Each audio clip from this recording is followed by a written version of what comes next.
In this case, it's only too many because they're all piled up on top of each other while I'm trying to... Oh, I totally get that. I'm fixing that now, but... I just noticed that. Characters for other games. Oh no, she found it! Well, that's, it's the easy place where we can, easily build character sheets for, say, Ravenloft.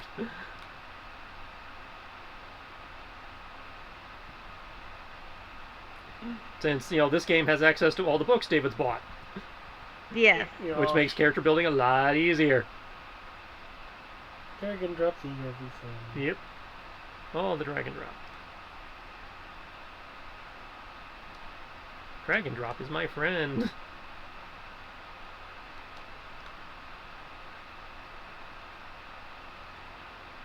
Open up my notes tab. So I can roll us some hero points. Oh my god.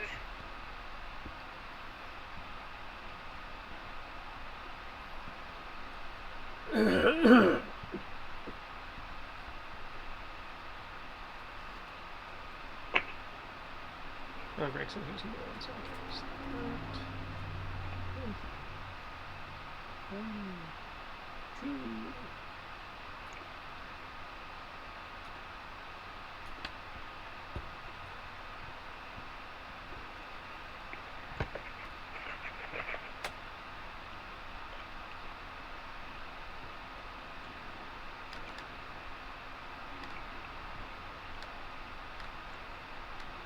Not that you guys use these very often, but...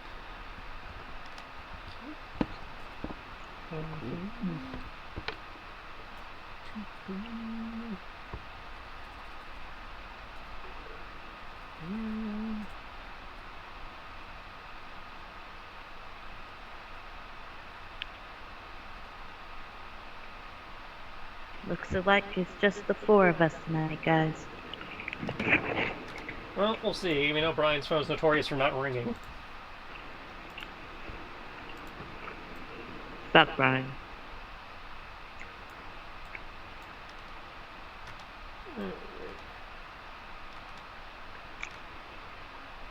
It's okay.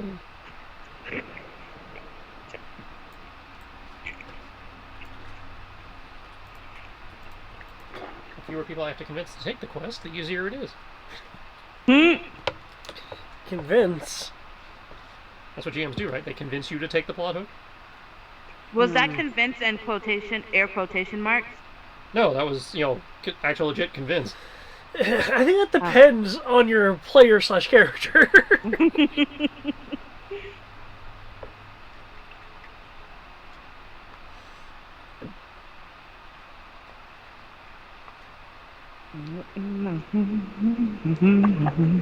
Bellin, for example, seems to want to have little to do with the actual plot and wants to go overthrow the Empire.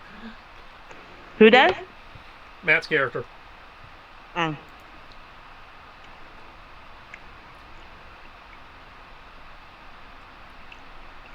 We'll get there eventually.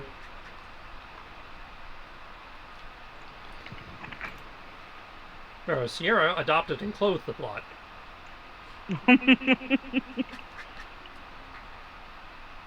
While others were merely dabbling in it. I was sitting there, born in it.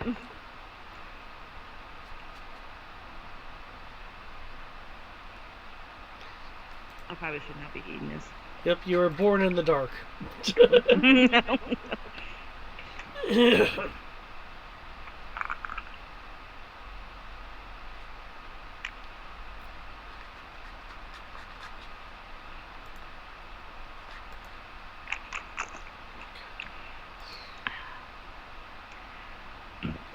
Yeah, one of my coworkers saw the sheer amount of tabs that I have, and they were surprised.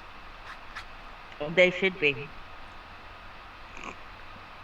Any normal person is surprised, either by the sheer number you have or the fact that you're actually capable of opening that many. Yes. Some people don't even know tabs are a thing. I would try to counter that, but no, you're right. I've seen too many people I've seen too many people just know how to operate their word processor and nothing else. As a matter of fact, basic computer operations for games, for RPGs that existed, I should give a 1 penalty to. Because apparently it is not common knowledge. 1 penalty if you don't actually have skill. Yeah.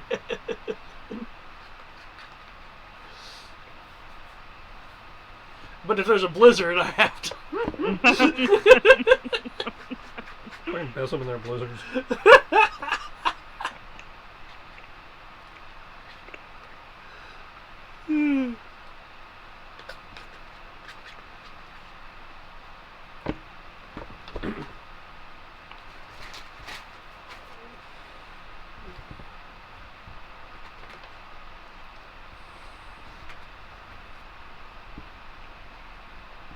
Yeah, it took me a minute. It's like, my mist lands aren't moving. It's like, no, they're totally moving.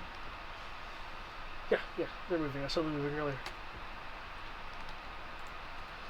If they're not moving, something is incredibly wrong. Well, I have had a couple times where I logged in and they weren't moving up for me, or they were moving on one laptop but not the other. So it is possible. Oh, did you guys notice that?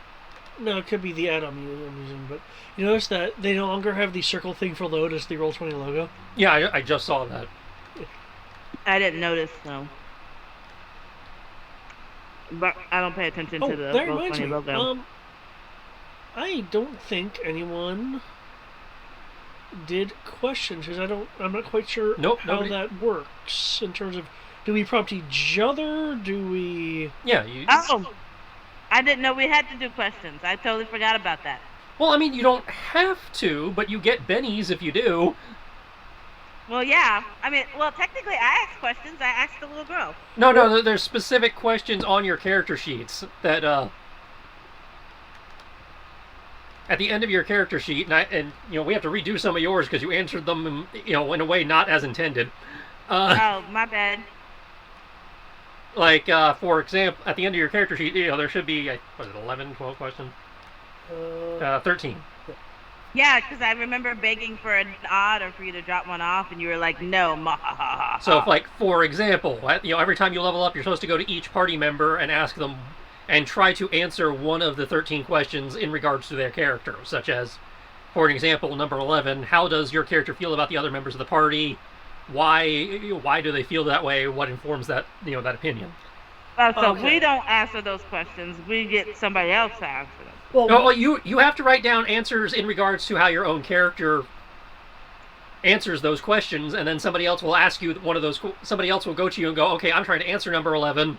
This is what I think the answer is in regards to, say, Dylan. Is this right? If they get the answer correct or close enough for you to feel it is correct, they get a benefit when interacting with your character. Okay. Yeah. Because I wasn't quite sure if we're supposed to go. Can we go if there's a place in the form that we have set up for that? How we're gonna track that? That's up to you. You can do it. We can do it as a forum thing. You can guys just Skype each other and send me a screenshot that you got it right. Another one is, why does your character? Somebody go. Why does your character have the alignment they have? What experiences or beliefs shaped that? So somebody else would go to you and go, okay. That's I know that Dylan is chaotic good. I think she's chaotic good because this, that, and the other. And then you go, yes, no. If they get it right, they get the bonus. If they get it wrong, they don't get the bonus. Okay, because the entire question thing is new, so I wasn't quite sure. Yeah, it's a new and I admit clunky mechanic that I was kind of curious to try out, since everybody was like, we want to lean, like Matt and Sierra and a couple others were like, I want to lean heavily into the roleplay stuff this time around. So I was like, okay, here's a little character building, thing that encourages getting the party actually getting to know each other to get bennies. Okay. And you automatically started out with one question correct with the with whatever character you started with in session 1. Excuse me. So yeah, now that you guys have leveled up, you can go to each other character and try to answer one of their questions to see how close you get to what their answer was. Provided that, you actually filled in the answers on your character sheet to begin with, because I know a couple of you haven't, or if you did, you didn't write it down where I could see it. I think the character stuff, I didn't because I hadn't had any interactions with the characters at that point. I did. But probably I gotta redo mine, so. I know you had to redo a couple of them. It wasn't all of them, but it was a few of them. Because you're like, yeah, that's an answer, but it's not answering the question as intended. Intended, yeah. And I know there was a couple that I was able to go in and just kind of rephrase to get the same idea you were saying, but in a way that actually made sense to the question. That's fair. But yeah, like, your answer to number 3 is totally invalid. It's like, why is Dylan this background? The dice. How did they become it? The dice. How do they feel about the background? It's like, that's not an in-character response. That's fair. That's all I had to go on at the moment. It's like you had a couple others like that where it's like, okay, yeah, there's no salvaging this one.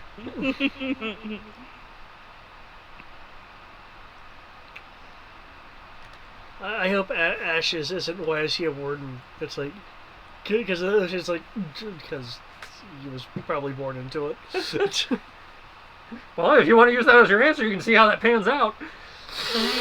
The questions are the same for everybody. It's just the answers are different. So you get to look at your They're different. You look at the list of questions. Go, I think I can answer this question about this character.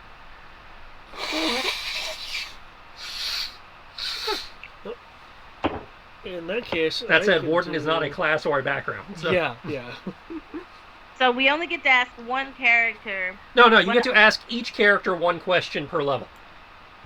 Okay. So because because you guys leveled up, you can go to each character and ask them and try to answer one of their questions. Okay.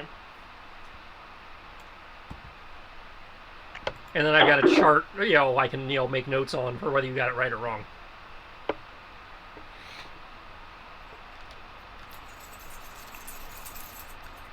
I feel like Brian's would be the most confusing. Brian is one of the ones who never actually filled it in. Plus, actually, I feel like I'm like one of the easiest people here to read out of everyone. Well, I don't know, since you never actually filled in your questionnaire. You say I'm the only one who did, or the only You're one of the ones who didn't. Greg didn't fill his in either. I thought I did fill in my questionnaire. I'm going to go look at your sheet again. If you filled it in, you didn't write it where I could see it. Okay, I could have filled it. Yeah, the 13 questions on your character sheet are blank. Okay. So if you filled them in somewhere I didn't see them. No, I'm about to say because I was like, it was pretty easy to fill in because they were basically all the stuff that I put in for my background. I know, that's what made it easy, except for apparently question 3 when I was like, the dice. Okay, so apparently I need to re-put that in, but, okay. Because, yeah, at rank 1 bond, when you guys, when working together, can spend a hero point to add the bonus of the hero point plus your bond level to the roll. Oh, nice. Oh, wow. But you have to actually get to bond level 1, which means you have to answer at least one question correctly. Does, Isura count? No. Okay. Isura does not count. NPCs do not count for this. Just like NPCs don't have those, the superpowers.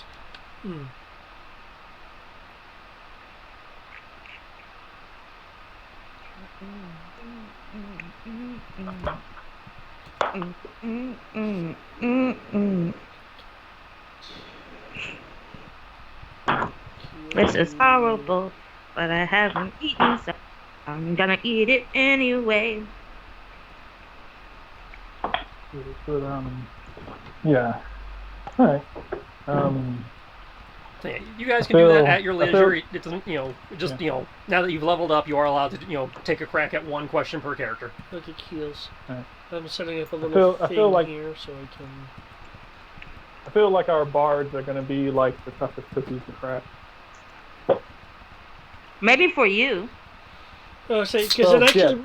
Yeah, because your background already knows about them. Oh, yeah. Well, yeah, but the question is, can the player answer it, not the character? Well, let's see. Greg has answered half of his, so at least you can attempt to with him. I think I'm missing one for mine. And let's see, Fargo, did you answer any of yours? He did not.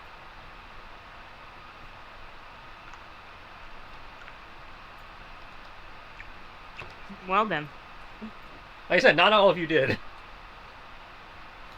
Well, I'll tell you, the only reason why I thought I did is because I thought you were with me when I was filling that stuff out. I know I was there when we filled in your background information on the character sheet, and I know I mentioned the questions to you. I don't recall you actually filling them in while I was working with you. Oh, okay. I remember doing like the random roll background generator because I had to walk you through it. No, I do want to have a clarification. Which is fine, because I had to walk half the group through it because, they were misinterpreting some of the stuff. I do have a clarification question. Mm-hmm. Player or character in terms of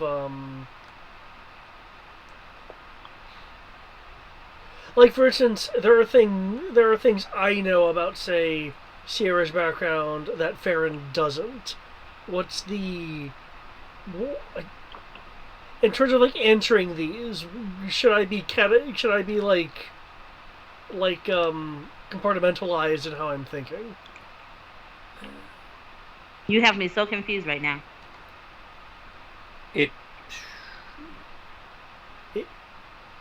Okay, it does specify that answers. Okay, you guys are going to have to do this as PM.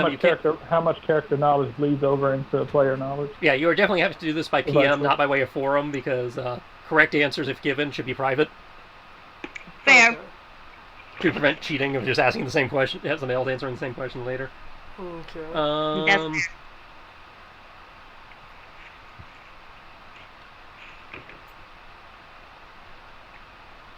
These are purely from a meta perspective. Okay.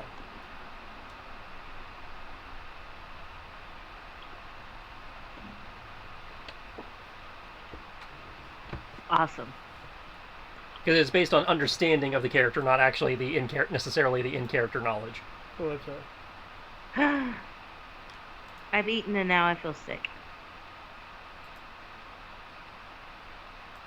When two players have successfully answered a question about one another's characters, so you both have to get one question right about each other. Okay.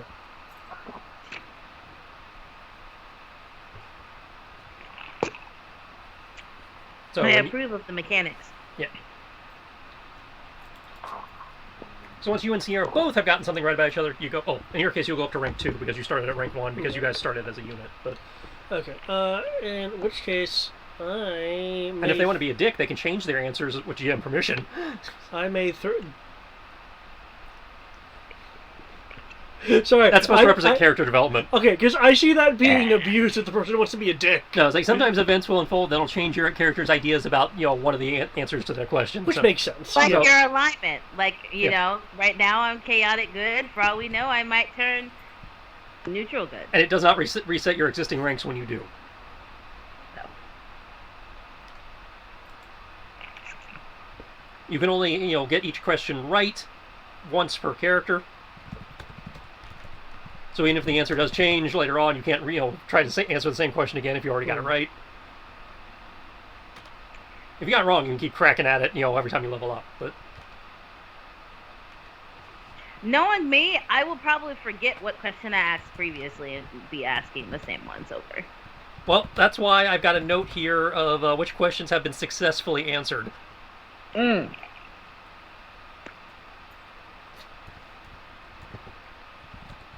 Now, it's not to say somebody else can't try to answer the same question,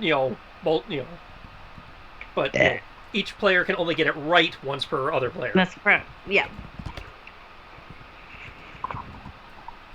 So you can go around asking, trying to figure out how everybody got their names, and you can even get it right with everybody, but you can't go back and do it again. Yeah. And just keep farming the same question. No, but what if, just to be, like, simplistic, because you know how I like to be, I just ask everybody the same question? Well, you remember, you're trying to answer it, you're not asking it. Oh, well, yeah. Well, Jeopardy I mean, rules. I answered the same question for everyone. Yeah, you can do that. It's just once once you get it right with one character, you can't use that question again on that character. I got you.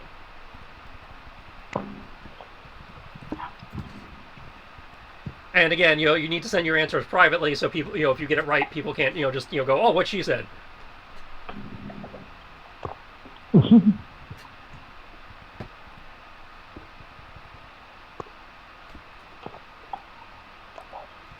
So we privately send it to you? No, you privately send your answer to the person whose question you're answering. Okay. And if you get it right, then send me a screenshot or something, so I have a record of which question was answered. All right. So select one of the questions that we have and basically tell them what we think the answer is. Yeah, select one of the 13 questions on the list for each character, and then go, okay, in the case of, like, say, in your case, you would turn to Sierra and go, okay, in the case of Dylan, I think the answer is this. She will tell you if you're right or wrong. If you are right, you get a bonus. If you are wrong, you try again next level. Gotcha. And you have to do, and you are able to do that with every character in the party. You can try to answer one of their one question per player. Okay. Okay. Well, it looks like we have a moment. One's heading your way. Hopefully I get this right. Sierra and Kyoki. I think, gonna look at the questions, I think I can actually answer one for Kyoki. Yeah. At this point, I have given people half an hour roughly, so I am happy to actually get rolling. Let's see, as I recall... I'm here. Yep, he made it. Yeah. He made missed it the before Greg, whole surprisingly. Right. You have to re-explain it now. I'll worry about that at the end of the session if he actually cares. No, it's all very neatly explained in that handout. Okay, as I recall, last session we left off with you guys in the house discussing dreams and visions and wheelchairs not actually being wheelchairs. Yes. We did our downtime, we did our shopping episode. Pretty sure it's still a wheelchair. Is it though? It's also just, I mean, I sit in it and wheel around. It still does the same function. It just has a pocket for me to sit in.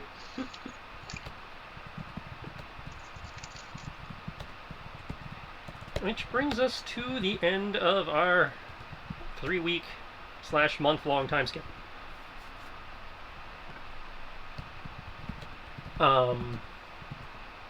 Are you guys still going into town to do stuff, or if people need to reach you, do they have to come find you at the house?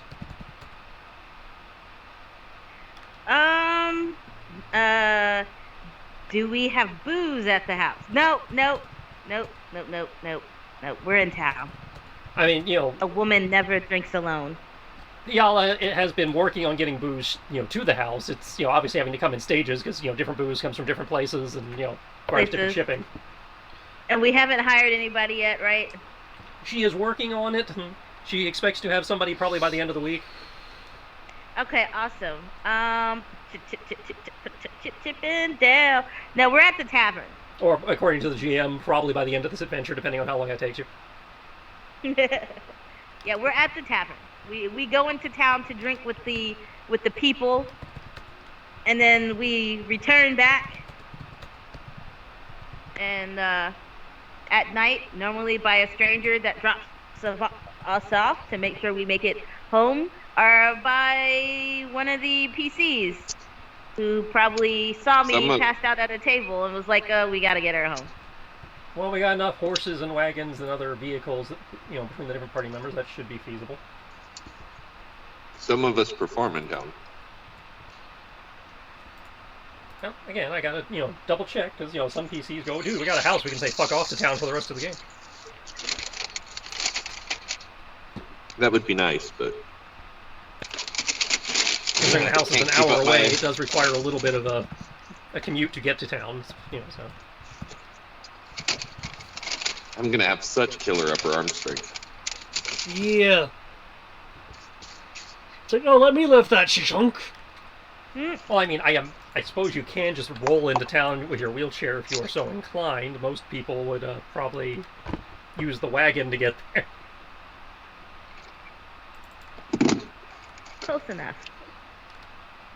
It depends. Is town uphill or downhill?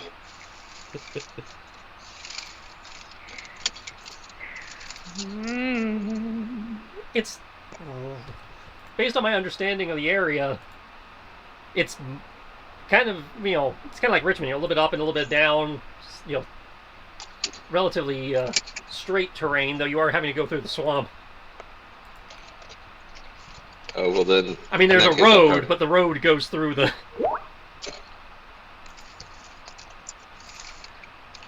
It's a dirt road, so it's only so effective.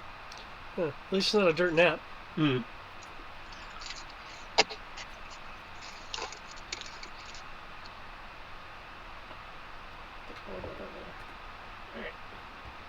So I've put you guys in town. You guys are doing your usual. I guess Fargo back here doing his little woman thing.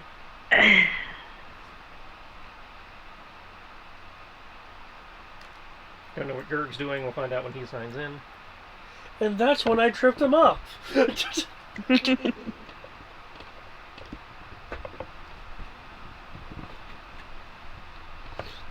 You don't take a man's quill. Those of you who are so inclined will have noticed that there is a new contract posted on the job board.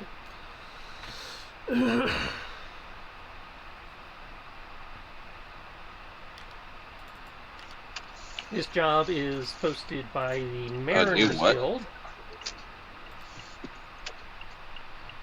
Oh, I got disconnected for a second. A new what? New job is posted on the board by the Mariners Guild. It wasn't us this time.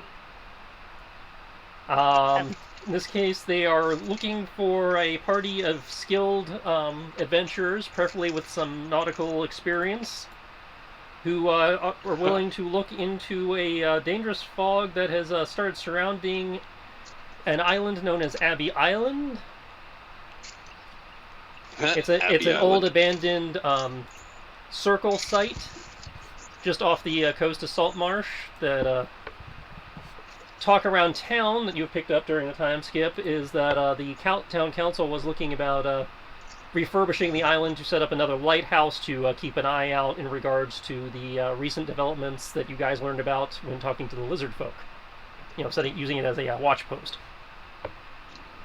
However, according to the flyer from the Mariners Guild, recent attempts to land on the island to survey and begin repairs have been fraught with various issues. Further information can be gotten by interested parties upon visiting the leader of the Mariners Guild, Guildmaster Tabith.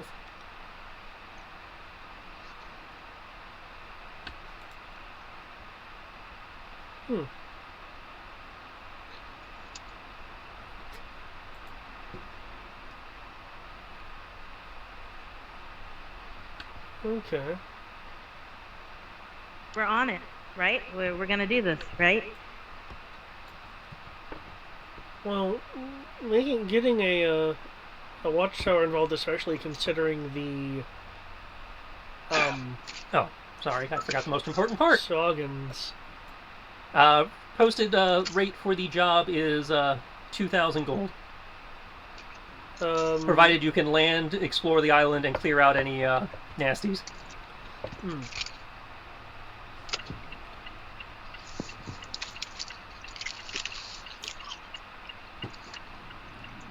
So, if we crash instead of land, we don't get the whole 2,000 gold? That would be between you and the Guildmaster. What was that? That would be between you and the Guildmaster.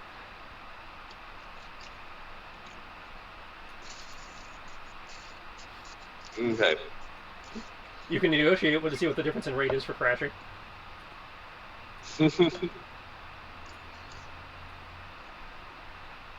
Well, that would take some effort, considering your particular ship is rated for as little as 8 feet of water.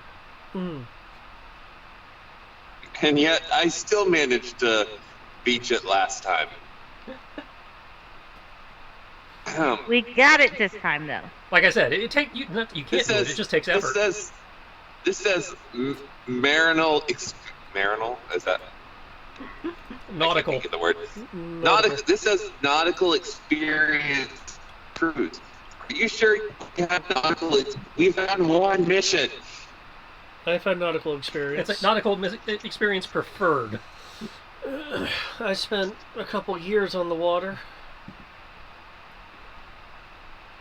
Just because you made girls wet with your abs doesn't mean that you spent time on the water. Dylan would take this time and rub her fingers along Fern's front and be like, oh, I can see the appeal. Did you not see them flush at a bit. first? He never puts on a shirt. There's a difference between seeing and feeling. I'm Now sure that I they can feel match the the way they feeling look. to the feel, well, you know, they do now.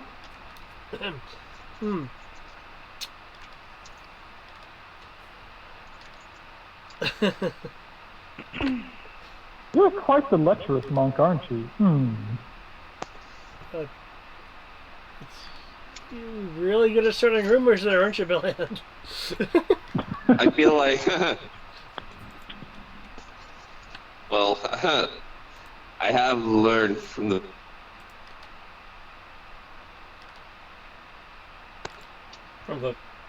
Learn from the what? You just cut out there. Yeah. I said I have learned from the best. Ah. Yes, he's learned how to do that. He's learned how to spread rumors real good from me. Hello? Hello. Yes. Hey. Hello? Yeah, he No, learned no. how to spread rumors real good.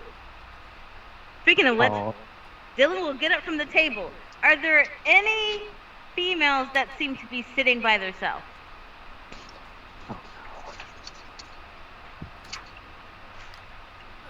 Well, I mean, you can see the map.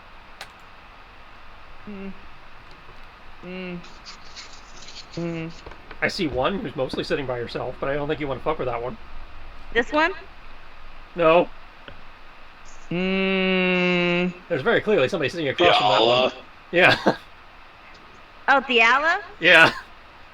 Oh, yeah, I thought about that, but see, I'm trying to be in her good graces, so I'm not about to pull her into any shenanigans just yet. Dylan's buzzed, she's not drunk. So we're gonna play it safe to start half of the night. But I want to aim for her. Okay. I will take a drink over to her, and I will be letting her know that my friend over here fancied her and would like to get to know her a little bit better, you know? For those of us currently operating heavy machinery, which friend is she referring to? She just clicked on yeah. Greg. Yeah. Oh, Yeah. okay. That would be yes, I remember from the forum. This would be a deception check. Is it? I'm playing wingman. Yes, but you're also straight up lying. Oh, that's fair. You are correct on that one. How dare you use logic? You and your face logic. Roll well. 5, 5, and 6. So you roll doubles. Damn. And my 16. deception is a 5. So So 5, that's, 5 is 20. 6 is 16 plus. You 21. said 5 is 21. 21. And you roll doubles, so you can use role play stunts. I know, that's what I'm about to go look at now. It's in. No, it's here, right? Under handouts? Should be, yeah. Okay, just double checking. Also, Tris, I did hear the explanation of the question stuff and answers. So. Okay. Person who This is makes the it easy for me. Let's see. Where's role playing stunts? Don't want initiative. Role playing stunts. That is a 6 because it's the gold die. I say send mixed signals and also use flirt. I'm gonna use flirt. You're very correct. I would like to use On flirt. behalf of Gant. Yes, on behalf of Gant. And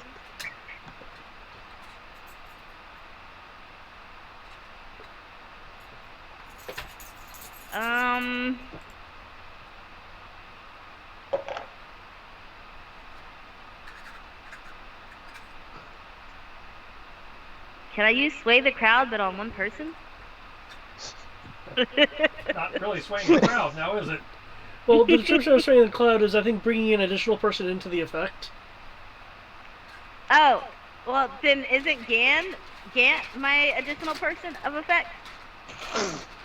He is very much aware of what I'm doing. Especially because I'm like sitting over there talking to her and pointing in his direction. Sway the crowd. They spill over into the other's area. Infect one additional person of your choice past the original target. Normally I don't allow social skills to work on other players, but if Greg wants to play along, I won't stop him. Gant will sigh and at least see where this is going. Like, yay! it's like, all right,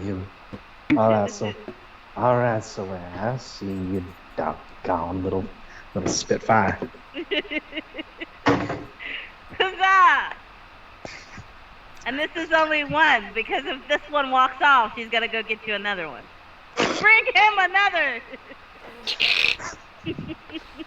I'm not that desperate.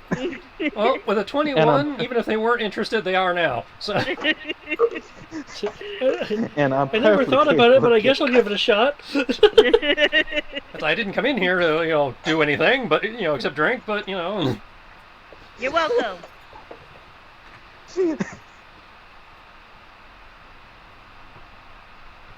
There we go. She'll come back to the table, rubbing her hands together, like, who else needs a wingman? Dylan, darling, I don't know if any of us are looking for romance at this current moment. Kyoki is spoken for, I know. Yeah, well, it doesn't have to be romance. I mean, one night stands exist for a reason. Mm-hmm. She does have a point. Oh, darling, you think I don't know about one night stands? Well, now I know you do. I'm just saying, my goal is to be your wing girl. And then we weed out the ones that you sampled, and we pick the ones that you like the best, and we go from there. Oh, excuse me, we. This is a we effort now. Yeah. I am your wing girl after all. Are you trying to get on that bad? What, me? No. I'm trying to get you on that. That doesn't sound right. Hold on. I'm trying to say getting you another sibling. You weirdo. Yes, that would be so cool. Actually, no, Yeah. I don't think I need any more siblings, to be honest. But I do need nieces and nephews. Wait, we're not talking about taking kids, are we? No, she wants. It's this weird. I've seen this before. It's a weird nesting kind of thing, but in reverse. Hey, we have Little Bit over there, and she needs a sibling to play with. I'm pretty sure we're already at our capacity of stolen children. She's not stolen. I illegally adopted her. I'm sorry, did you say you illegally adopted her? She was stolen from somebody. That's what I heard. She was stolen from somebody. And then I tried to return her, and they let me keep her. So, I mean, it's a win-win. And she does have the legitimate papers. We did establish this. I know. That I know. Kiki, I didn't need to hear that. You keep that to yourself. You should stop listening. You should stop speaking loudly then. Speak in your head. Use your inside voice. You're the one who suggested one night stand. And the compromise that I have with my bride was that we invite others in. An open relationship kind of thing. Okay. I'm Makes so sense. curious though, but how does it work? Does she like become corporeal for just that few minutes? Or that you guys, I have so many questions. Ask them on your own time. So, We'll get together later, and I will ask my questions. I will be polite. It's okay. It's actually quite simple. So, Monte, when you have the time, I'll explain it to you. Yes, tonight, before I pass out, you will tell me the answers you will tell me the questions I need the answers to. anyway, I heard there was something about a seafaring job for the Mariners Guild. Yep. Yeah. Cripple over here doesn't want to do it. It's like 2,000 gold to go check out an old abandoned circle site. Oh, I'm no.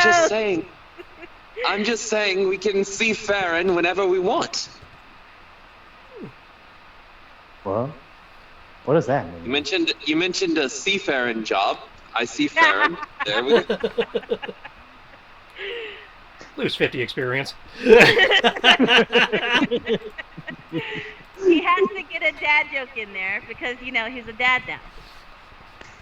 The unknown fifth element, boron. I'm gonna say Kyoki will smile and will say, "I'm always up for free money." Well, it's not exactly free, but Well, if it's not difficult, then it's free. But an old circle tower. Did they say tower or site? It is an old tower that is on a place that the locals call Abbey Island. It's just off the coast. It used to be one of their for want of a better term, one of the circle monastery cloisters, whatever you want to call it. Ooh. But it was abandoned in one of the numerous territorial changes that's happened in this region. Right. Anything that's not difficult is effectively free. It's like the city council and the Mariners Guild want to put a lighthouse watchtower type place up on the island to both help deal with the rough terrain over there and to keep an eye out for the new Swagan incursion that you guys learned about last time. Mm-hmm. But a mysterious fog has been surrounding the island, making any landing parties have issues. So they're hoping for basically adventurers to go in and see what's up with the place and clear it out. There's the catch. There's that. Further details are available if you go talk to the guildmaster. Again, you just seen the flyer. Of course. And preemptively, Triss, if I may, would get I don't know how old this tower is and all that, but history check to see if Gant knows anything about the particular nuances of this tower or anything. Yeah, that'd be a history check.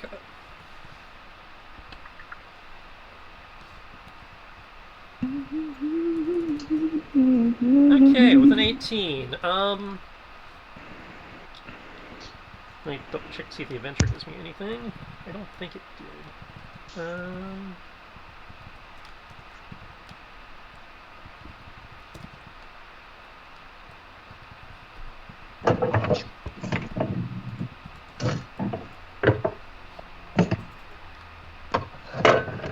Yeah, I didn't think so. Okay.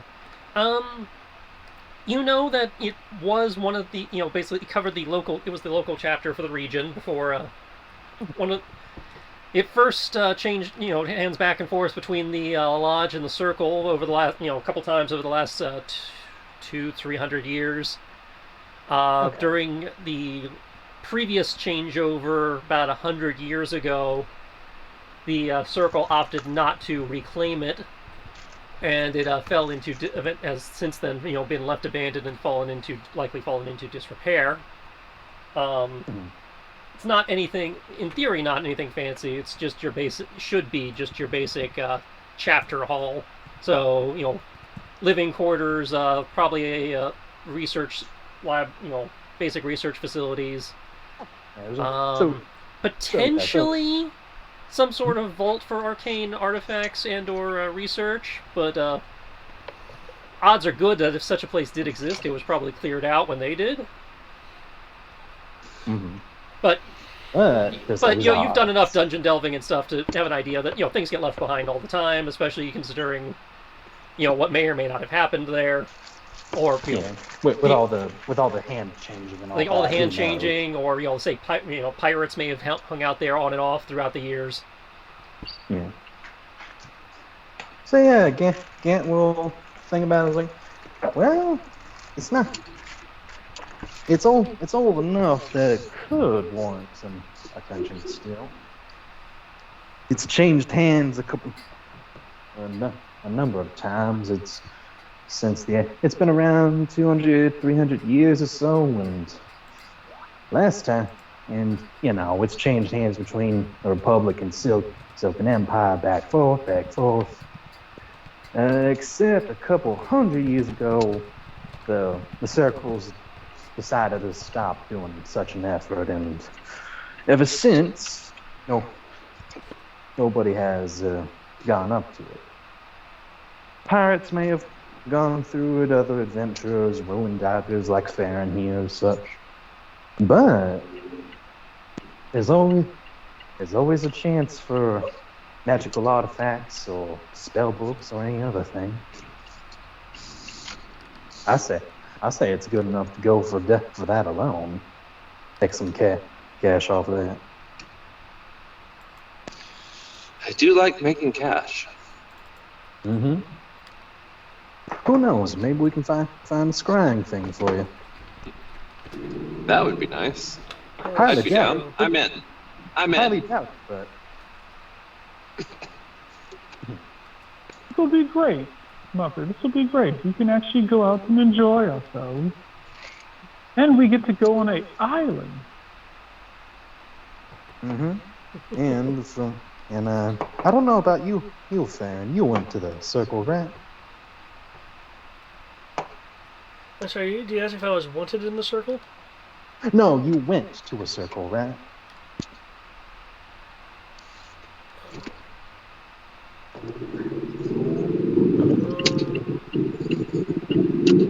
Chris, given the state of the Cobalt Soul, I believe we are determined he wasn't the license. I say you would have had to have been licensed by somebody, and since you were born in the Republic, that would have been, in theory, done through the Circle. Okay. Yes, I do have a license in the Circle.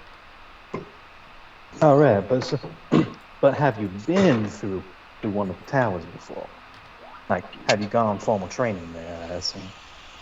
Oh, my primary training was through the Cobalt Soul. Some of that did require going to a tower. All right, fair enough. What about you, Ash? You're technically a warden. Would you have to have gone through a circle tower? Actually, given that I was born here in the Empire, I'm licensed through the Lodge. Oh. But I have interacted with the Circle on occasion. Oh, well, it's more or less of familiarity with how Circle towers are and all that. I know each one's different, but... Yes, I have a familiarity with their facilities, especially their older ones. All right, so we at least have 3 individuals that are guaranteed to know something about a tower's inner workings. All we have to do is go in and turn off the fog machines. Seems like a simple enough task.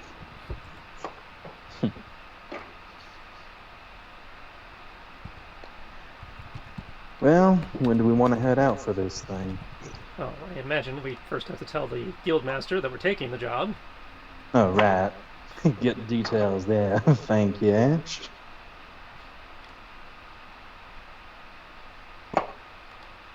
Any complaints of not taking this job up?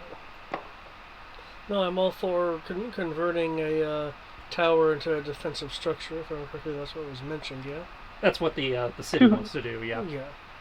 Mm-hmm. 250 gold a piece sounds nice.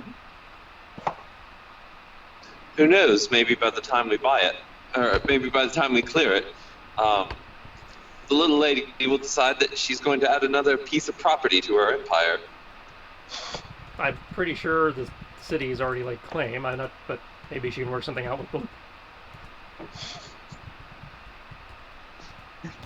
And before you ask anything, Dylan, I'm not helping you with that.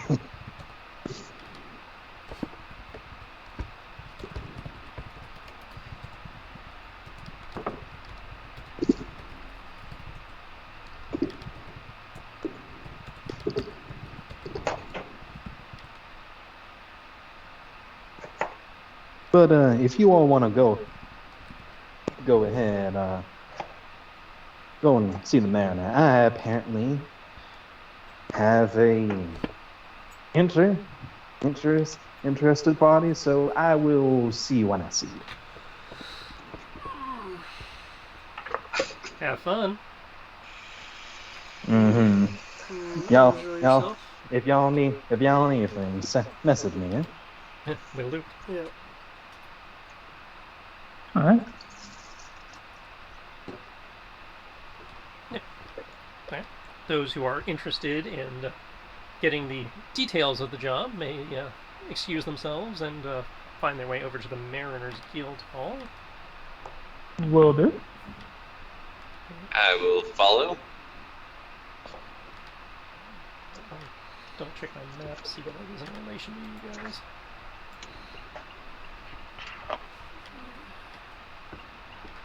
Okay, I'll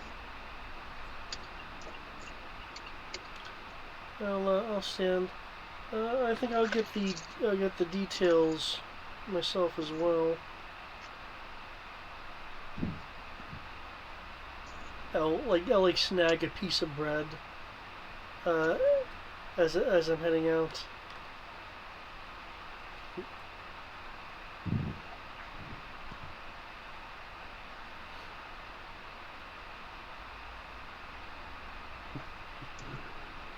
Okay, it's a bit of a brisk walk because you guys are on the edge of town, and that it's roughly on the just to the east of Midtown.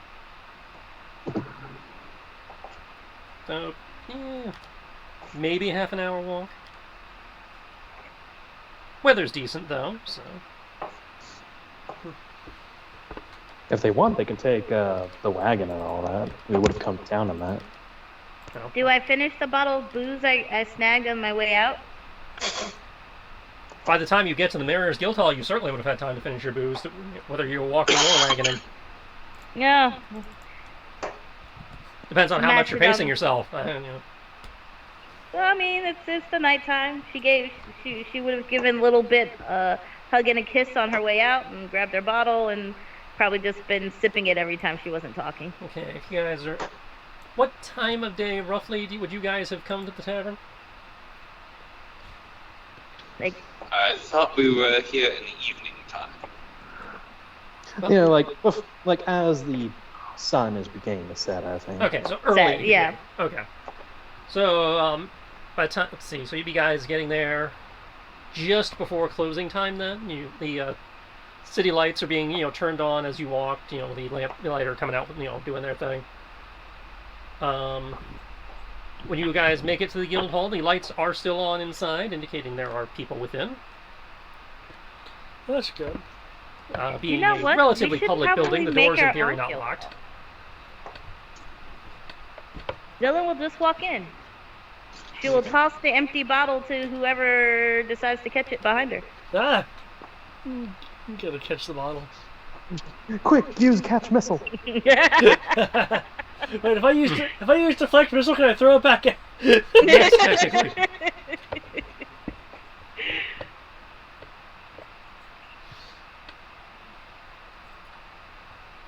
I'll find an appropriate waste receptacle for it. Make sure to put it in the recycling. Okay. Making your way into the Mariners Guild Hall, as with several of the other guild halls you guys have visited over the course of your travels, the front area seems to be a sort of waiting foyer type place. Got various boards posted for ships, either looking to take on cargo or looking for people to offload and or sell their cargo to. few people off on various side desks, kind of like what one might see at a bank that are going, finishing up paperwork for the day, either with people registering stuff or dealing with various dockmaster related activities.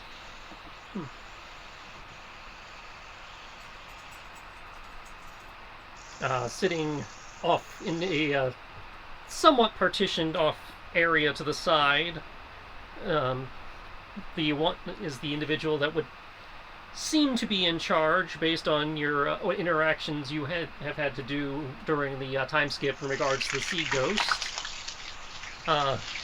He's not one of the ones we beat up, is it? No. He's on the older side of middle-aged, little bit of gray, at the temples, but barely visible. Human gentleman, beard, reddish hair. The placard on his desk, says Guildmaster Tabith.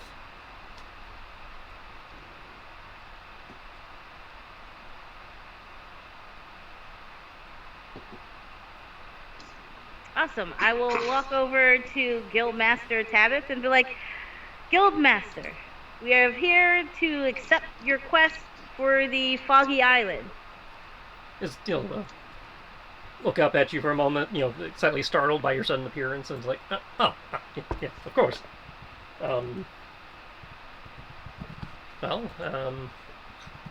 If I'm to enter into a sort of contract with you, obviously, need a name at least.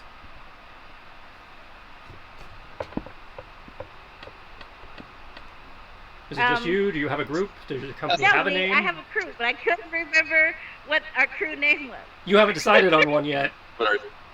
We're the shits. Yeah, so in the work. The Wonders. No, I'm just kidding. This is why I can't want to create a name. We needed paperwork. He knows of the bureaucratic nightmare. Well, we're currently still on the ship called the Sea Ghost, right? Yeah. Okay, yeah. So it's just like we're the crew of the ship Sea Ghost. All right, that works. Here we go. Well, I presume then you come asking for details then. Yes. We never go into an adventure blind. Well, I mean, we do. But the more information. The Sea Ghost. I've got it. The Sea Ghost Marauders. I'm not sure you want to actually call yourself Marauders. Those usually negative connotations Yeah. to that. I was thinking the those same are usually thing. pirates. We don't want to do that yet. Good try, though. Good try. Wait, yes? Okay. We'll wait until we overthrow the king. Wait, what? Yo, what now? Huh? No, I mean, not your king. Give me this look of, I don't know her. So like She means the. She means the prince. Look, That I is don't not care. in character. That is not in character. I don't care. The government around here changes weekly, so we'll just have a seat. What do you need to know? Okay, so tell us where, so the fog wasn't always there, correct? Or was it always there? And No, then... the fog is a relatively new development. Okay. We're saying something like the Mistlands? I seriously hope not. I hope not as well. That's what I was wondering. I Fog wonder if isn't this... exactly, I mean, if I had to hazard a guess, it's probably some leftover hocus pocus whatever from the either from the circle or something. Told you they forgot to turn off the. They forgot to turn off the fog machines. Yeah, something like that. That would be my guess, personally. What I can tell you, there was pirate activity in the, or at least what we believe to be pirate activity in the area. And the fog around there started happening right about the same time we had that mysterious ghost ship sailing around. That I believe you lot are the ones responsible for dealing with that. Mm-hmm. Yeah. So, The Sea Ghost. so could be connected to that. Don't know. Oh, good. We did send a force ashore to assess the site and see if if perhaps the Seaghosts have been using it as a base of operations. See if there was anybody left there. But we did well. We ran into something, but it wasn't pirates. Near as we could tell, admittedly we didn't get very far. I can give you the contact information for we have a contact in the region, runs one of the other lighthouses there nearby, Major Ursa, who was involved in that expedition. If you want more details from that, but as I understand it, there's only one safe approach to the island. The place is rocks and cliffs all around, but the one main approach that is safe, my men have taken to calling the Skull Dunes because it's littered with undead. Hence why they call for adventurers. Oh. And here we are without our death cleric. Now, what my men tell me they encountered was not anything too ridiculous, just mostly skeletons, but it was still more than they are trained to handle. Enough of them can be an issue.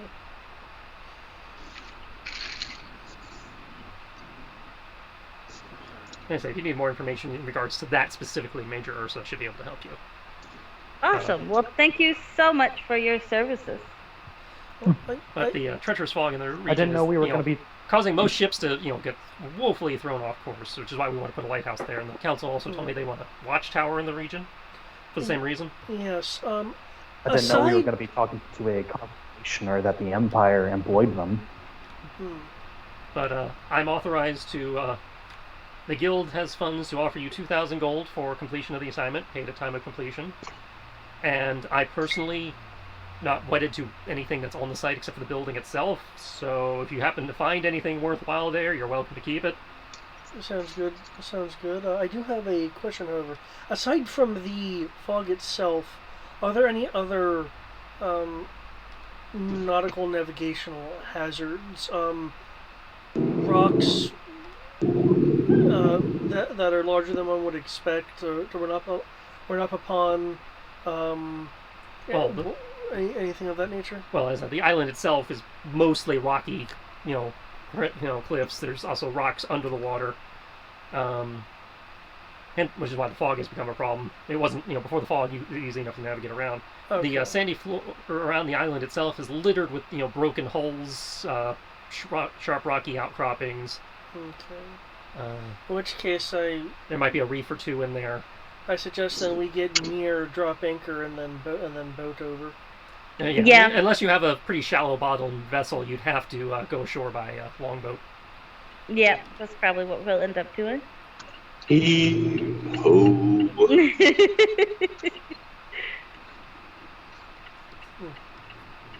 Okay.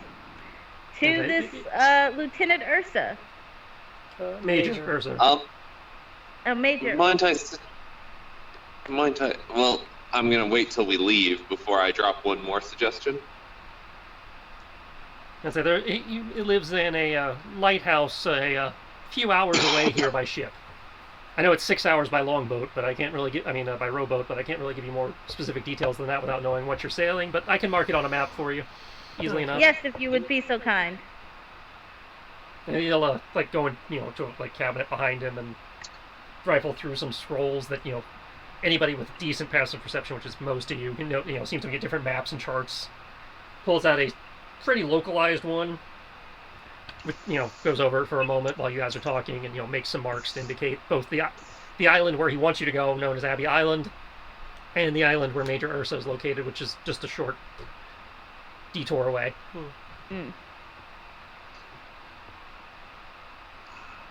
As Abbey Island is about roughly, an hour or two roughly beyond the lighthouse. Okay. So once we leave, I've got something I want to say before we get onward. Say as you will, Beland. We're leaving. Oh, no. This is Matt out of character saying that Beland is going to say something before we get into the next scene. Before you guys go, fill out enough paper, slide it across. Just, I guess, since you're doing this as the crew of the Sea Ghost, either the captain or the first mate, just make your mark there and there to confirm that we have entered into a contract, and she will sign. And she, you know what? We probably should. Seal, signature, whatever. Like I said, just make your mark, something so that this becomes legally binding. She will, but the D turns into a smiley face. He's fine with that. I was gonna whisper to Dylan to draw like a tiny sketch of a dragon with hearts in their eyes. Or you could draw a tiny sketch of a dead prince.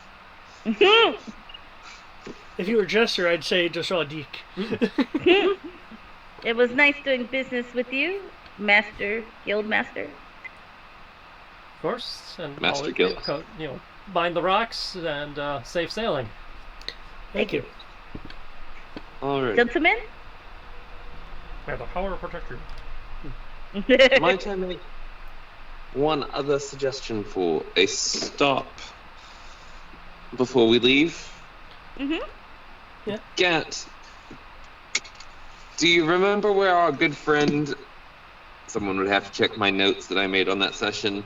Oh, Gant's not with us. Yeah, Gant's back at the bar. Oh. Well... Yeah, Dylan's getting him laid. He's using the God of War HP recharge system. There was a gentleman who we let go, who was in the original group that had the house, which was connected to the Sea Ghost, if I recall correctly. Yes? Yes, I believe it was...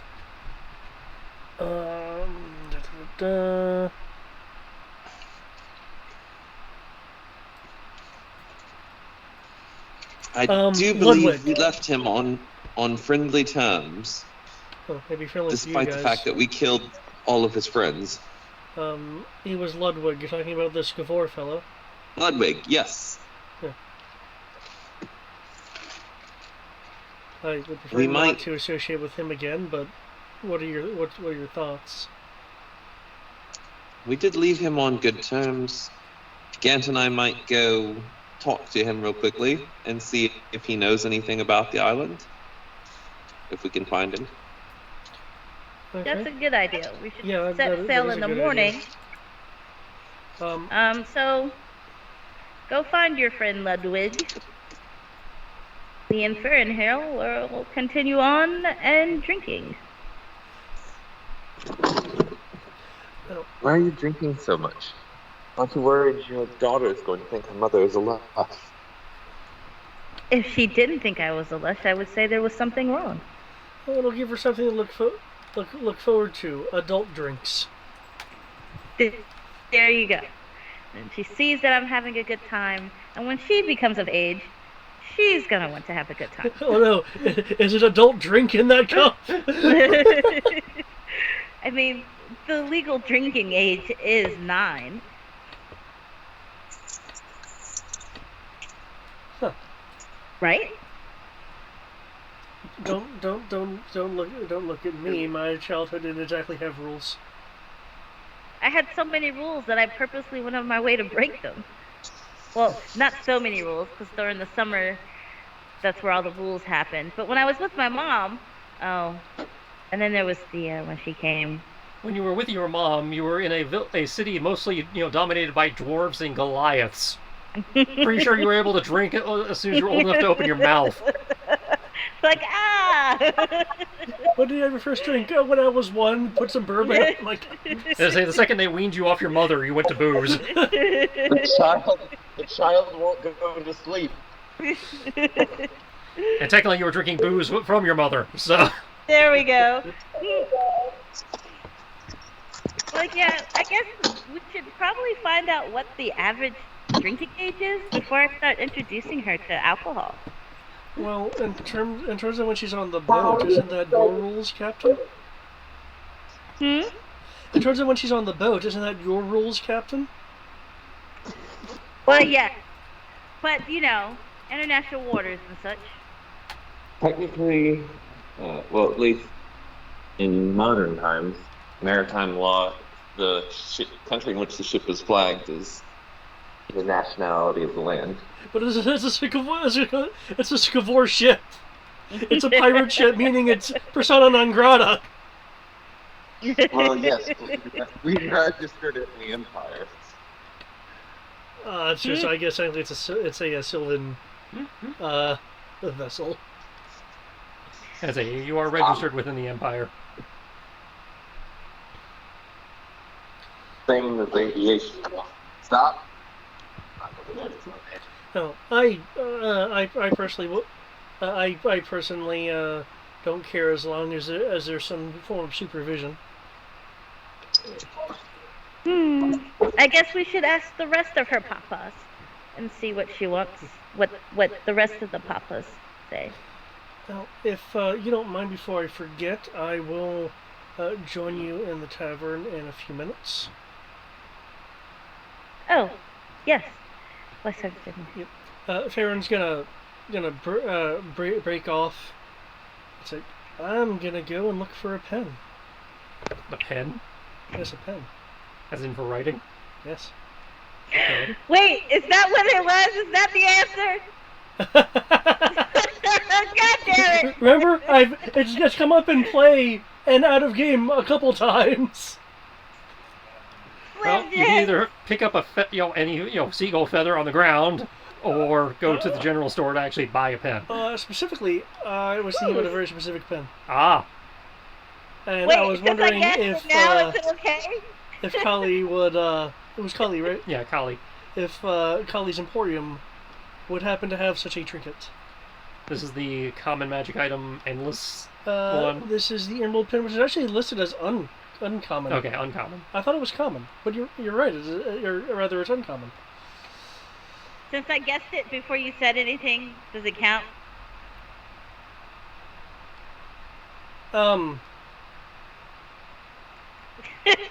Sure. Yay! I'm not a complete failure. Well, she will not have it in stock at the moment, because I already showed you what her current stock is, but she's happy to order it.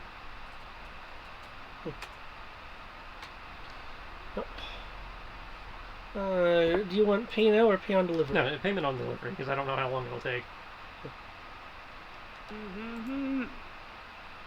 What the? Help. Thank you. I think I'll actually miss this place once my business takes me outside of Saltmarsh. I just realized we lost Kiki. You've been very I thought Kiki came with us, or did he stay at the tavern? You've been very interesting with the amount of wares and trade you bring in. Well, we're always expanding to new ports, so we may encounter each other again.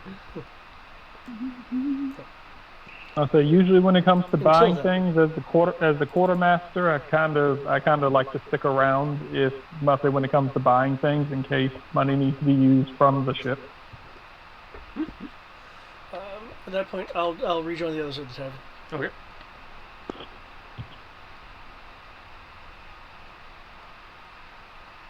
Unless you guys want to pad this out a little more, the rest of the evening will proceed uneventfully, aside from events you yourselves instigate. There would have been a round of strip poker somewhere happening there, but actually a little bit left. I'd say not at the tavern. Once I caught up with Gant, I checked with Gant to see if he could help me find the Skavor, who's Ludwig. You may attempt to track him down. I will remind you, it's been a month since then.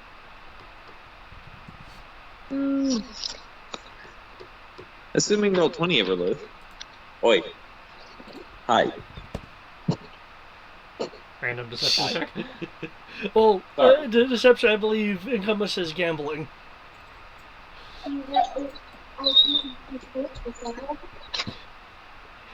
It was more of a joke. I didn't expect to actually roll out any kind of poker game. Well, now that you brought it up, I'm curious whether they counted that. That's all. Well, I have. Would they tell us no strip poker here? The barkeep would, once he sees you starting to do that, would, call you and say, yeah, please, not here in the common room. Okay, well. What you do in your own time is your own business, and I don't care as long as, I don't get, fined for it. Oh, would he get fined? Public indecency, I could potentially get fined for not trying to stop you, yes. As I am not licensed for that sort of establishment. Oh, that's fair. Maybe that's what the hour tried to get me to keep my clothes on. You can already see her finger up like she was about to cast. Hands. Fair enough. Just a friendly game of poker then. I'd say, you want to go up to a room and do that? That's up to you. You want to go home and do that? That's definitely up to you. Oh my god! We have a house. We can host poker night. Yes. They're running games under intelligence, actually. Oh, look, under deception specifically, earn money through gambling, pass yourself off in a disguise. Oh, okay, I missed that one. The glare from the light blocked it. Yeah. Okay, yeah, you're right. Okay. But yeah, While we're gambling, I completely believe it would vary depending on the game as well. Yeah. But I was like, you guys want to roll for it? You can. You just, again, you can't do it at the tavern. I would just assume that'd be funny. Oh, that's fine too. Yeah. Well, she'll invite them to a poker night at their place at some time in the future. But they're liable for their own booze. Don't worry, my handy dandy trusty bodyguard will be there. Make sure nothing untoward happens to me, right, Kiki? Of course. So it's my job is to make sure. My job is to make sure that all of your situations come out advantageously. Wait, what? You know, actually, before we leave, I'm gonna head on over. As your bodyguard, it's my job to make sure that everything usually turns out very well for you.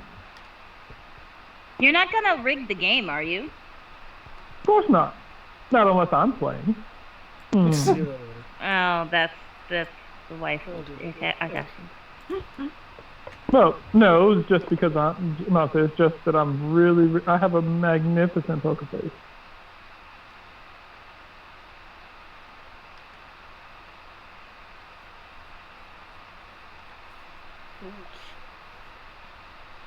As a matter of fact, I'm a little apprehensive. I'd be apprehensive about playing because then it becomes slightly unfair for everyone else.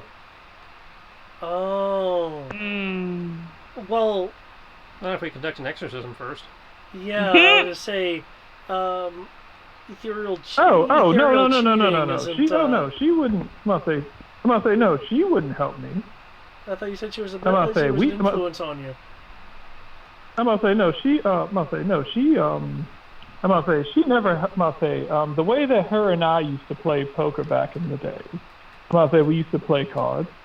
I would sit at the table, and we would all play, and then maybe I'd end up losing due to some bad and faulty hands, and then she would murder them, and we would take all their money anyway, and then we'd run off.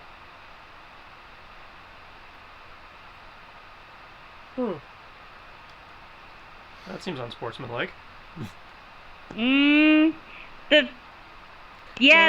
long as you don't play that way now.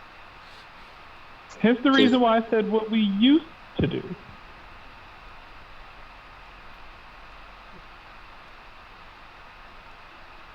He did say that. I vote we do a practice round with him before we bring strangers up. Well, like a stage rehearsal. Yeah, in case we have to, re-clarify some of the rules with him. I guess what we're discussing, I believe, Beland was trying to seek out Ludwig. That was the indication I was given, yes, that he would like to attempt that. Seeking out an individual will be a charisma-based investigation. For Belland or for... Whoever's trying to seek out Ludwig. A charisma-based investigation. Yeah, so it uses charisma instead of intelligence. Okay. Wow. As soon as my page reloads here. It's 3d6s, yes? Yep, 3d6. One of them has to be different, so you can, tell you're not power die.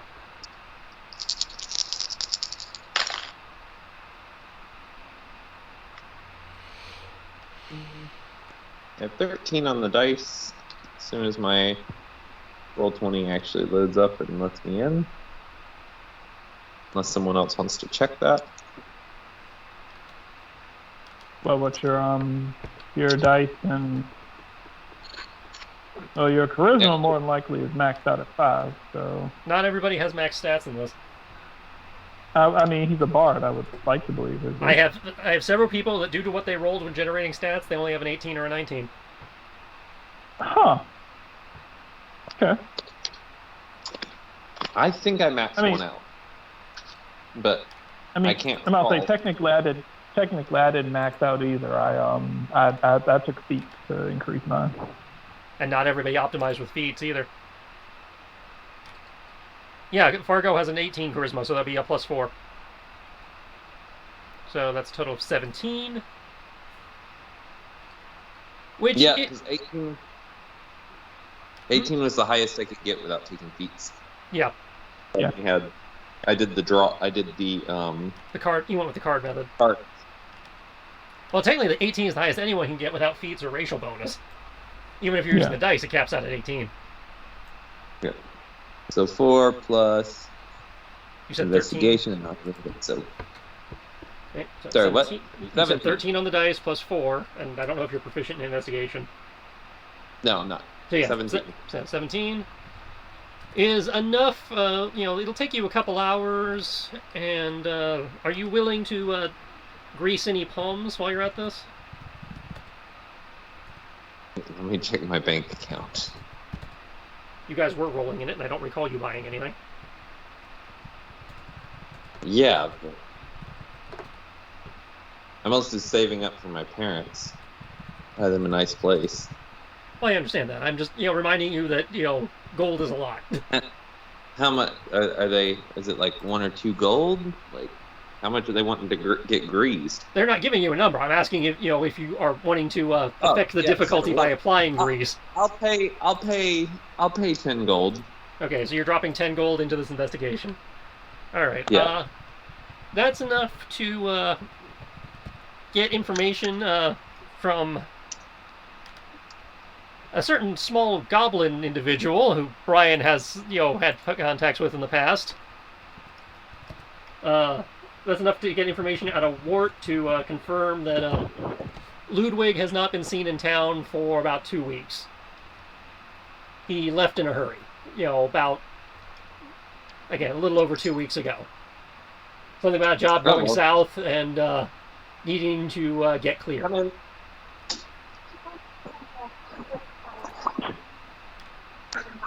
Asuka, lay down.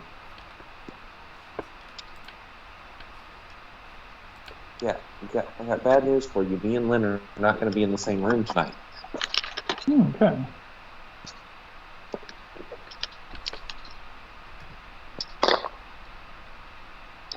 Okay. If that's the case, then yeah, I'd probably just let everyone know. Yeah, he left town. Sorry. Should have kept up with him.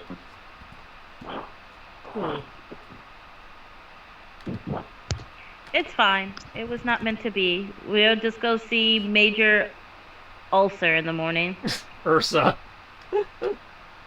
Major Ulcer.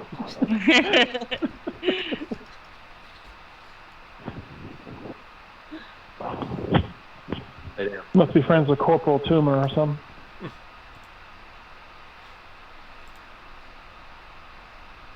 Okay. You guys sleeping in town tonight or going back to the manor? Well, since we're going to get on the boat and go to Lieutenant Ulcer in the morning, we might as well leave from the house. Does that apply to everyone? Makes sense. I'm gonna say free lodging makes the most sense. However, Dylan will drink until the point where she starts laying down up under the table to go to sleep. How about you, Gerg? It depends on how the date would progress. Feel free to make me a charisma check.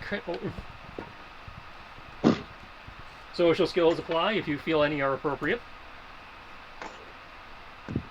Oh yeah. I guess Tristan. Would I have heard a response back from my bride? From your what? From my bride. I wrote down asking her if she was feeling up for a threesome or not.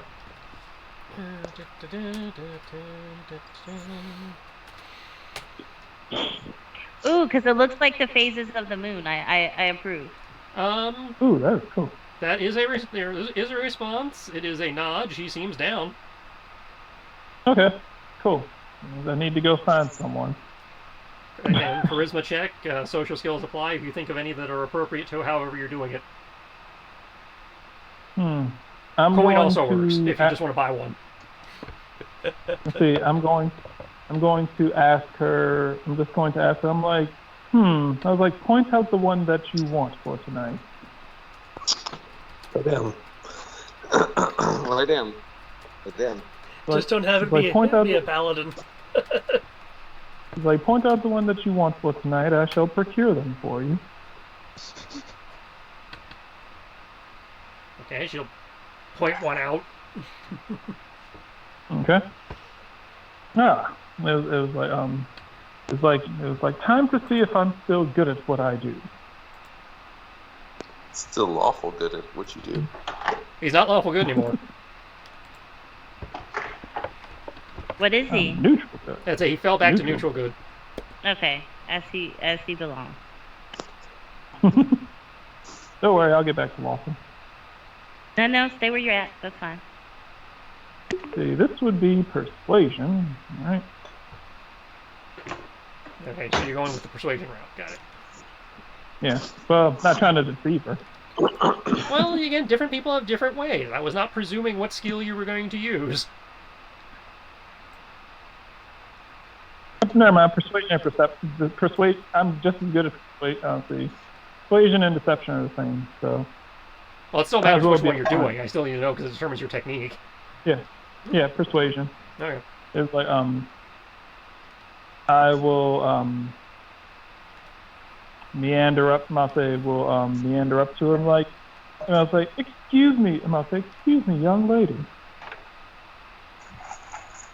She'll turn to look at you. Hello. You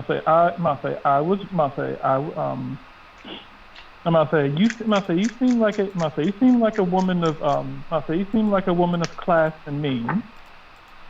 And you seem as if you do have to be rather busy. So I will cut to the chase. My wife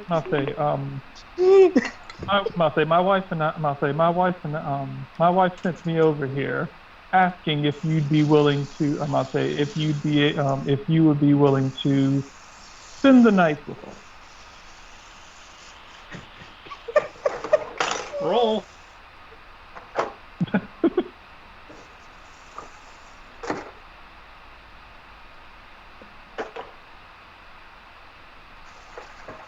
If I've botched this or not. Dylan is like watching this like somebody watching Steve Irwin tackle a crocodile. Like, she is like in this, like bent down on her hands and her knees, like watching it directly. Like, oh my God, what's gonna happen? This is either going to be spectacularly awesome or incredibly garbage. Just gonna be a matter of does he get slapped to black or fade to black?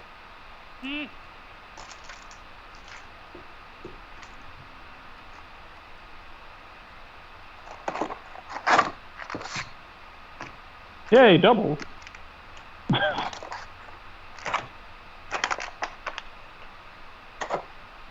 That's a 26 persuasion. Okay, yeah, presuming there's no corpse in the morning, the night will fade to whatever color you need it to do what you need to do. Okay. Which I'm gonna say she's not coming. I'm gonna say she's not coming to watch. So I will tell her how this goes in the morning.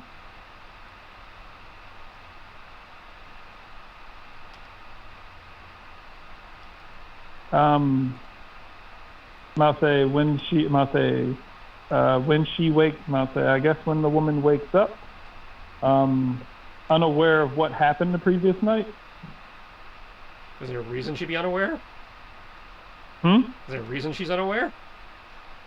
Oh, well, I'm about to say, well, the way I was playing it was like the way we do threesomes is my wife possesses them. And then don't think your wife has the ability to do that. Wait, ghost can't do that? She's not actually a ghost.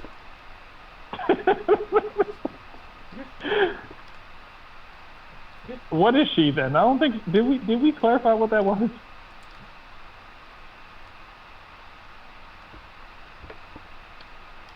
I know what the ability says she is. I'll say because I'm gonna say it was like the spirit. It was like the spirit of your wife. So I was like, well, the spirit. It is a spirit that wants to become your wife. Oh, okay. There's you have role played it into a spirit that was your wife initially. Oh, okay. But no, by default. Okay, let's see. Here we go. A ghost can roll to possess. A spirit cannot. Okay, cool. All right. I say, because she's technically, again, as a warlock patron, but if that is what you are wanting to do, that is fine. I just need to be clued in so I can, make the will roll. Okay. On a mat scale, how hot are we going for here? 1 to 10. You said on a what? On a mat scale, because Matt and David are the one who worked out the system, so I can figure out what her charisma save is. How hot are you aiming for? For them to be for the woman to be. Yeah. How high of a charisma mod are you looking for? 1 to 5. It's just a one night stand. Let's shoot for a solid 5. Solid 5. Maximum charisma modifier. Got it. Wait, what? That's why I said, how high a charisma modifier do you want? Oh, I thought you were talking about look between 1 and 10. Yeah. Oh. I was like, oh, hey, let's find the girl who's a solid 5. Okay, so you want a 5, so that'd be a charisma modifier of 2. Okay. Your wife was just barely able to possess her. Okay, sweet. However, awesome. I don't think possession prevents memory. Okay. Well then, cool. Sure, remember it then. That works. The ghost then I disappears. feel like doing this without the person's consent is considered an evil act. Oh yeah, he's gonna take an alignment roll for it. Okay.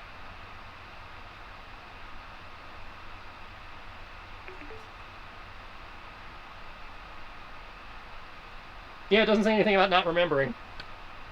Okay. Oh, cool. that poor lady. Unless you actually have mind wipe. I don't think he has enough levels for that cupcake. Okay.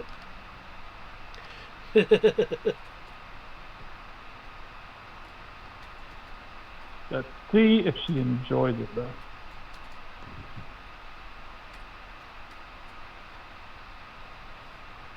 Just gonna make that note there, so I can have that for the end of the session. Okay. So, are the two of you gonna return to the house afterwards, or you need to be picked up from the inn in the morning? No, myself. Well, that's to you. That's to you, and Greg. Pretty much once. Once I'm done with the act, I'm just gonna kind of get up and leave her and just go back to the mansion. Who How about you, carried Greg? me home? Can't would have stayed. Okay, so would've Greg will have to stayed be in met up town. with in the morning. Everybody else went home. Yeah, who carried me home? Yeah, When I would've, leave downstairs, message. is she just still sitting underneath the table? I guess I'll carry you home since Farron wasn't participating in these particular activities. I'd say if you didn't, Fiala would have.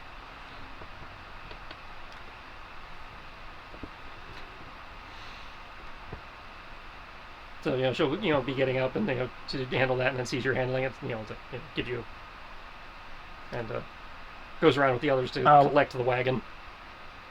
I'll ask, I'll say while I'm walking back, I'm gonna ask my bride, and it was like, so, she seemed a little freaked out. Do you think we should probably lead with your, like, a spirit? Should we lead with that? Because they seem to get freaked out whenever you do this. She's just going to roll her eyes at you.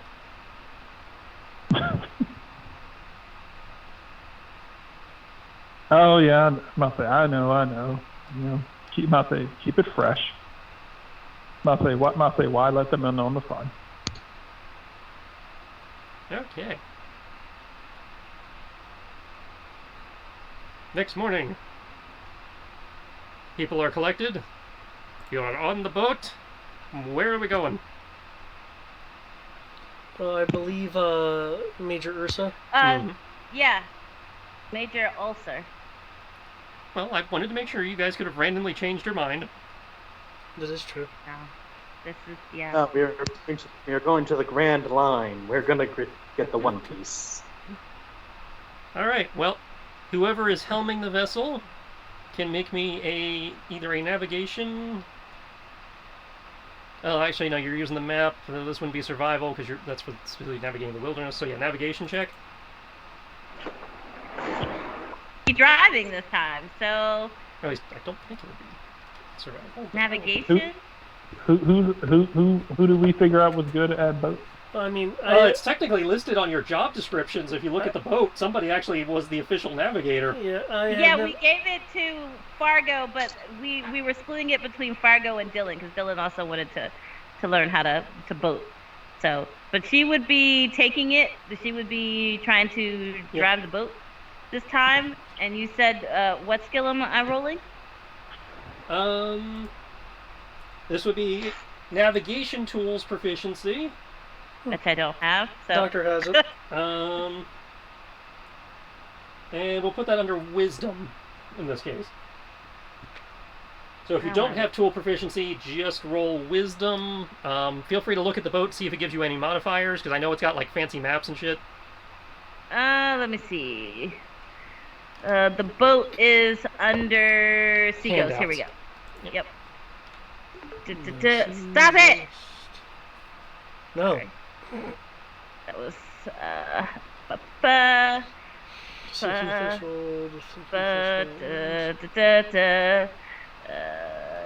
you said wisdom.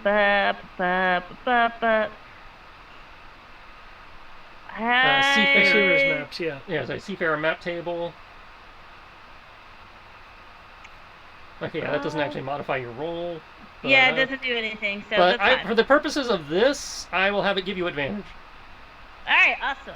So see that? That's, let's see, 9, 12. So, advantage-based wisdom. That'd be 14, and then the 15. So 15 would be the roll to go with. Okay, that's more than enough. Weather's reasonable. Awesome. And you guys travel at that rate. Where is a rowboat?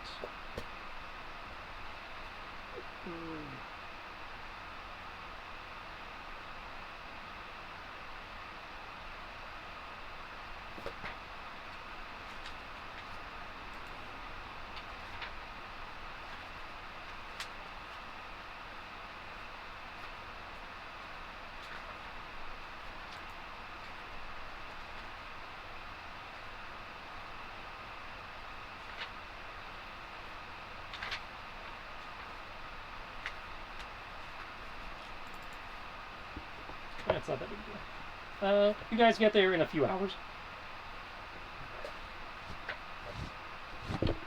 Woohoo! Excited. She's like, yay! I did this and I did it, Buzz! I mean... Congratulations, you didn't kill us. I'm so proud of you. You know, driving while under the influence is bad, okay?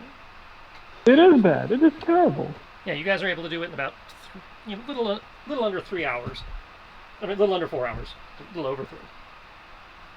Your recklessness got us here super quick. I wasn't reckless. I followed the laws. Are you sure? Yes. Who exactly are we off to see? We are here fairly to see certain- Major Ulcer. Pretty sure we hit a mermaid back there. If I hit a mermaid, she deserved it. Nobody told her to swim across my ship. Our ship. I mean, our ship.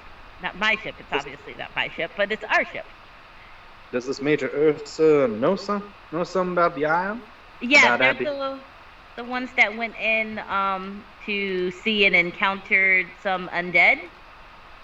Undead? Yeah, they have more of an idea of what's going on the around the location itself.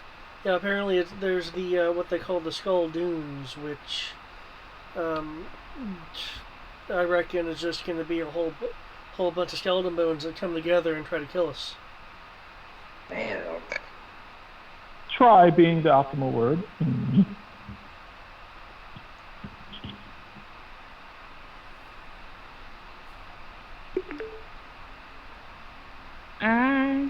So you pull up to what again? It's a small, very small island with only one building on it, which is the lighthouse. Beaches around 3/4 of it. One side is somewhat rocky for the where the lighthouse has its foundation. Easy enough to land a rowboat if you are so inclined.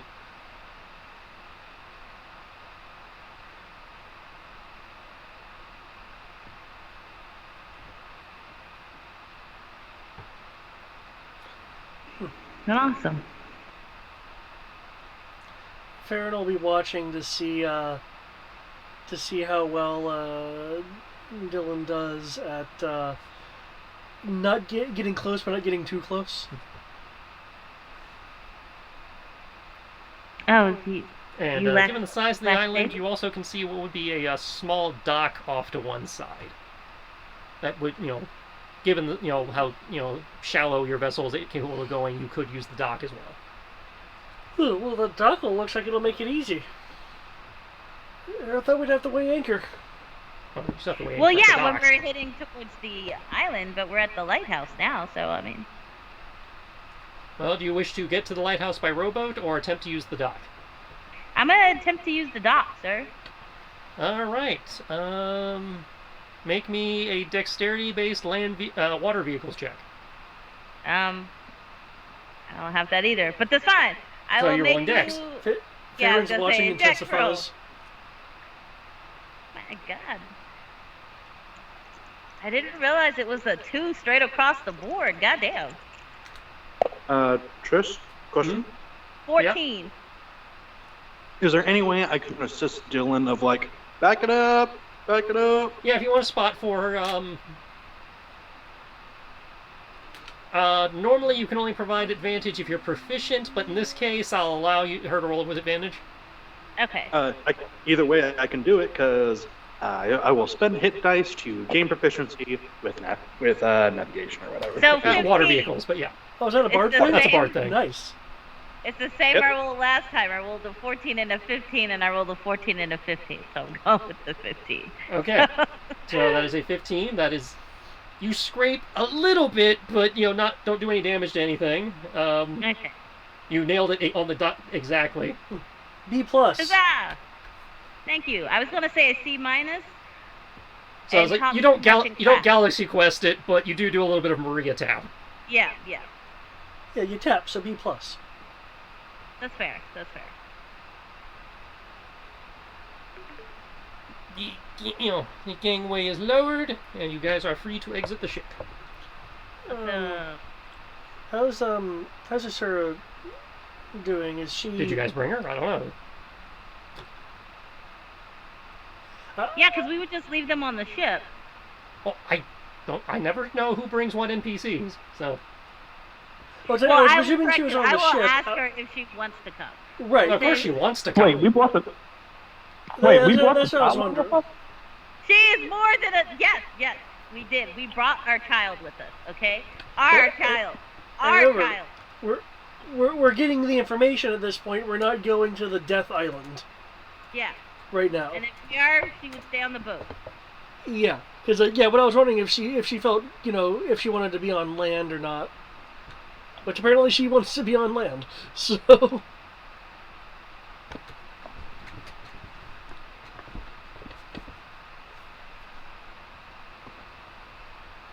right. Well, she and Theala will stay with the ship then, if you guys wish to disembark. Yep.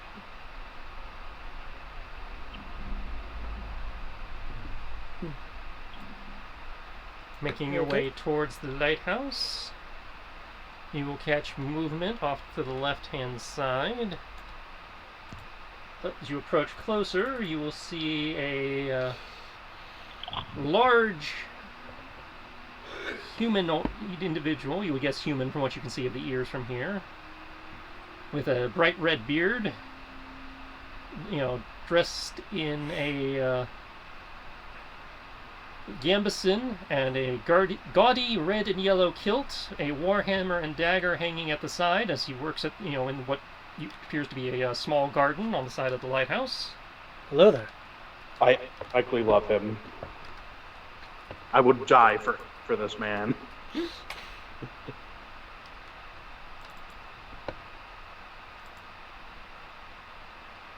As he turns to face you. Oh, that is nice. Ahoy! You're not my usual supply run. How can I help you? Are you Major Ursa?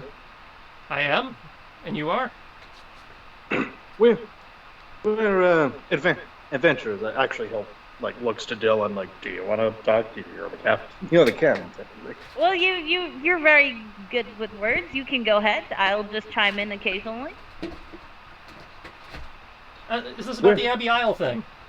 Yes. Yes.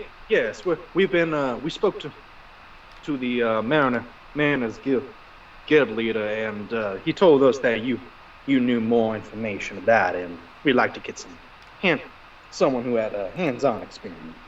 Well, I'm not sure how much more I can tell you than he did, but I do have first-hand experience at least, so I suppose I can answer some questions. Excellent. Do you want to do this in a more sit down or anything like that? We can if you like. I mean, I'm just, getting my regular stuff out of the way. But yeah, I can take a few minutes and get up, dust his knees off. Oh, no, this is for your convenience more than ours. Well, I don't, I appreciate that, but I don't want to be a terrible host. I mean, I, still have some social graces left. Of course. Lead the way inside. It's a pretty simple affair. Small table, kitchen type area. Small living quarters behind a curtain off to one side. He'll go to the open a cabinet, and you can see a very small selection of alcohol and teas, and he'll gesture towards it, seeing if you guys want anything while he pours himself something.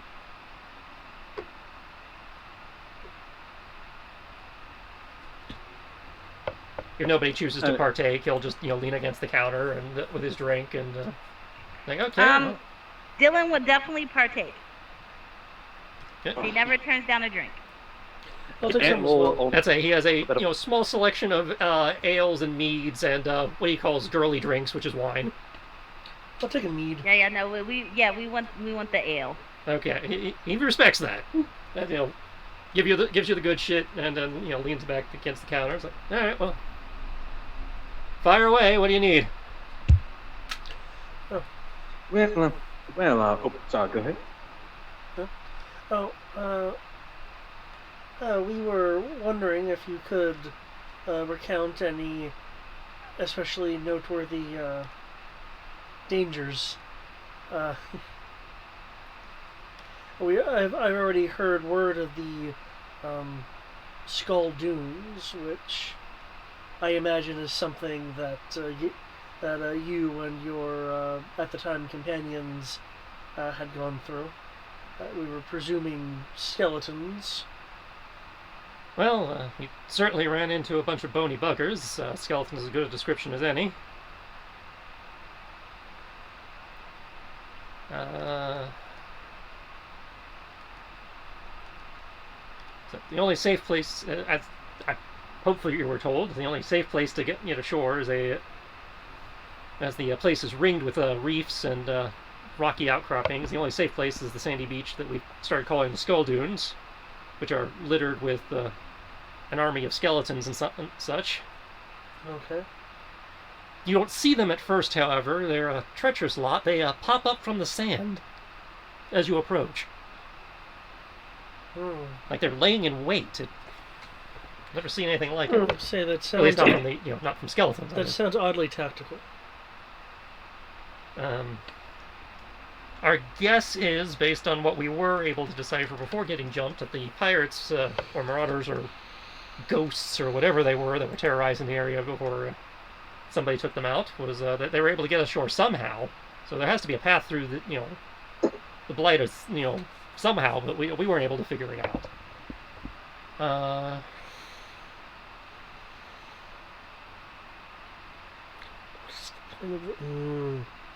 Place is surrounded by sharks also. Oh, okay. I was wondering if we could just safely weigh anchor and take a boat. Oh, if you take a boat, you should be fine. Just don't try swimming. Now these undead, that did and if they? You fall in, well, woe be to you.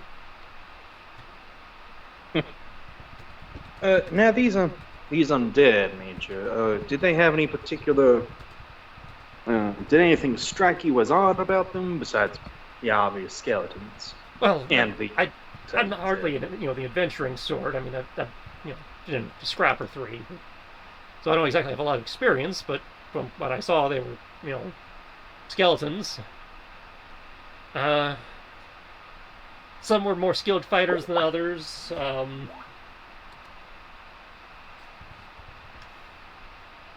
One of our men claimed that one somehow destroyed his weapon. Didn't see it happen, so I'm not entirely sure how that went down. We had a couple driven mad by the experience, but I don't know if that's just, shell shock or some kind of enchantment. The madness, seems to be passing according to the healer at the temple, but so whatever it is, it's temporary. Okay. Like I said, we didn't get very far in, and we're not skilled enough to identify variety. They did seem to be, from what I did see, it did seem to be a variety of species, but I don't think that necessarily matters. Actually, that might. I know you said you're not an adventurer yourself, but by the look, you've lived here quite a long time. Would that be a fair summation? This is my retirement. Yeah, I've been here a while. Then a question. Since you've lived here longer than we have, are there particular rumors as to why that particular area why so many skeletons? I can imagine people washed ashore.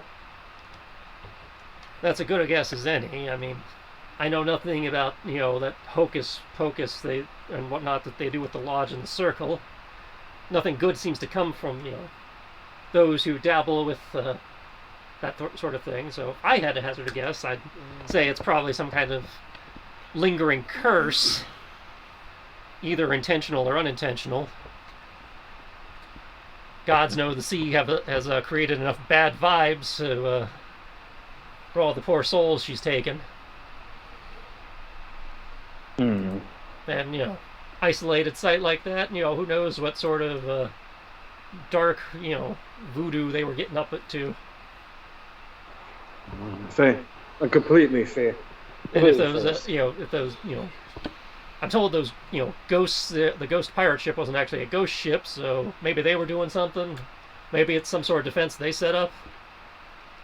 Now, it could be a defense set up by one of the former residents. That's, just the pirates accidentally tripped and nobody knows how to turn it off. Alright.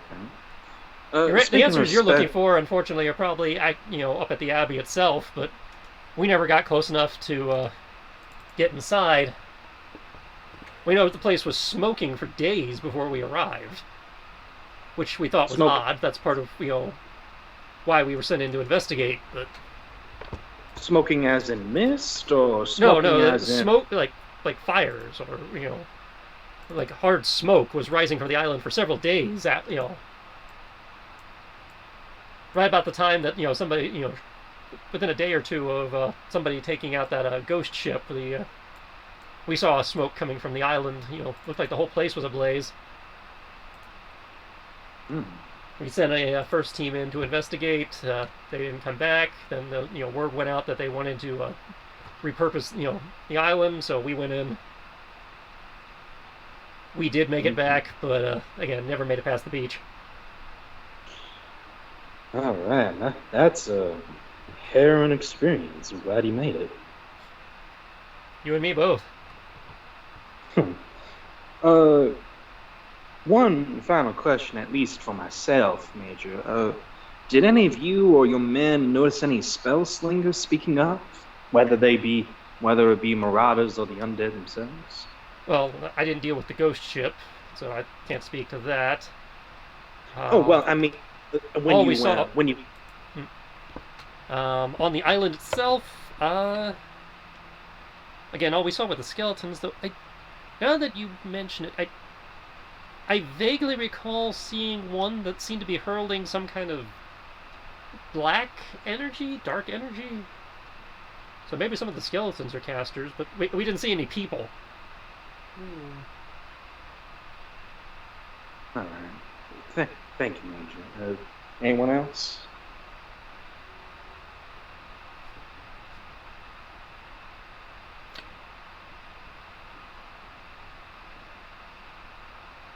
I think I'm good, Captain. Major. No, our captain. No, I don't have any other questions. Nope. I was told to ensure you guys were stocked with any provisions you might need within reason, so I've got a shipment in the storehouse out back if you need anything. If not, I'll just hang on to it and let them know they can delay my next supply shipment. We can hear you now. Okay. I have a very important question. These skeletons, are they both spooky and scary? Well, I imagine that's a matter of opinion. I found them unnerving. I've only made that joke 6 times leading up to this, and got silence reaction. I was like, there's something wrong.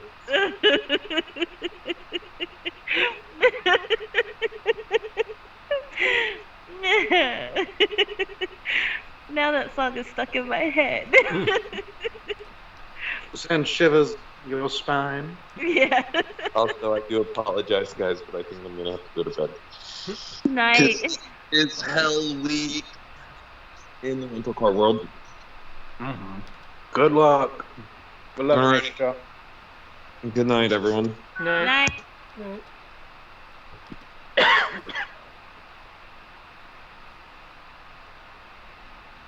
Yeah, I don't have any further questions. Okay, no questions then. Yeah. Well, in that case, I wish you the best of luck. If they drive you off too, you're welcome to come back here to fall back and regroup. I'd like to look at your supplies, though. But by all means, he'll gesture towards a door off to the side. That's the supply room. You're welcome to anything in there. I want to see if he has any oil or. He will have oil. Okay. For simplicity's sake, I can tell you that the guild has, has supplied him with, and thus supplied you with, anything that is found in the basic equipment section in the player's handbook, except for holy symbols, holy water, thieves' tools, weapon, and armor. Okay. Well, So oil is definitely there. okay. In which case, I want to explain to you my plan and see if it's feasible with the basic equipment here. Given that you mentioned that they pop out from the sand and such, is it possible for me to collect enough oil to be able to say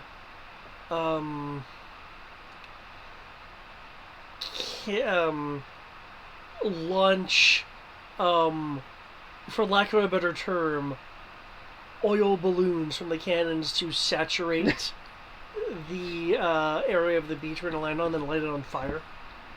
He might have enough for you to get like 1 or 2 cannonballs worth of oil. I mean, these are like 1-pint flasks. Okay. It's like lamp oil. It's not like, not swimming in the stuff. Okay. And the beach is freaking huge. Okay. So it's not warehouses of the stuff. Gotcha. No. Okay. And he has like a storeroom. Okay. Then I'm good. I'm not gonna do that to him then. If anything, we have Dylan and her fireballs. Oh, that actually does bring up an excellent question. Thank you, Theon. Major Ursa, I know this is going to be very semantic and completely fair if you can't answer this question, but were you able to smell anything coming off of that smoke, or did it strike you as any particular color or anything? More or less, I'm trying to figure out if it's simply a pyre that someone made to either burn material or keep themselves warm. The place had fit. The smoke had mostly passed by the time I had gotten there. Again, the first party is the one who was sent to investigate the burn, what appeared to be the burning. But considering it was going for days and seemed to be, if not the whole island, a significant chunk of it, my guess would be that it would be more than a funeral pyre. That would seem more akin to like a sacking and a burning. Mm-hmm. Now that's weird. And this has only happened for what, a week, a 10-day or something? The smoke appeared. Well, that would have been just under 3 weeks ago. Again, the smoke appeared very shortly after the rumors of the ghost ship ceased. Mm-hmm. Right. My particular landing party was there just over a 10-day ago. Mm-hmm. The landing party that went ahead of us was the 10-day before that. Mm-hmm. All right. Thank you again, Major. Not a problem.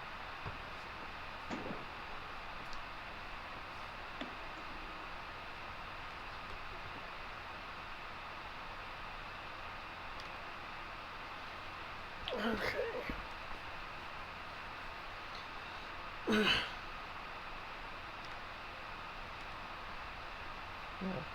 Again, if you need anything out of the supply room, you're welcome to it. If not, like I said, you're free to come back here and regroup if you need to. Thank you. No, I think we're pretty prepared as it is. All right.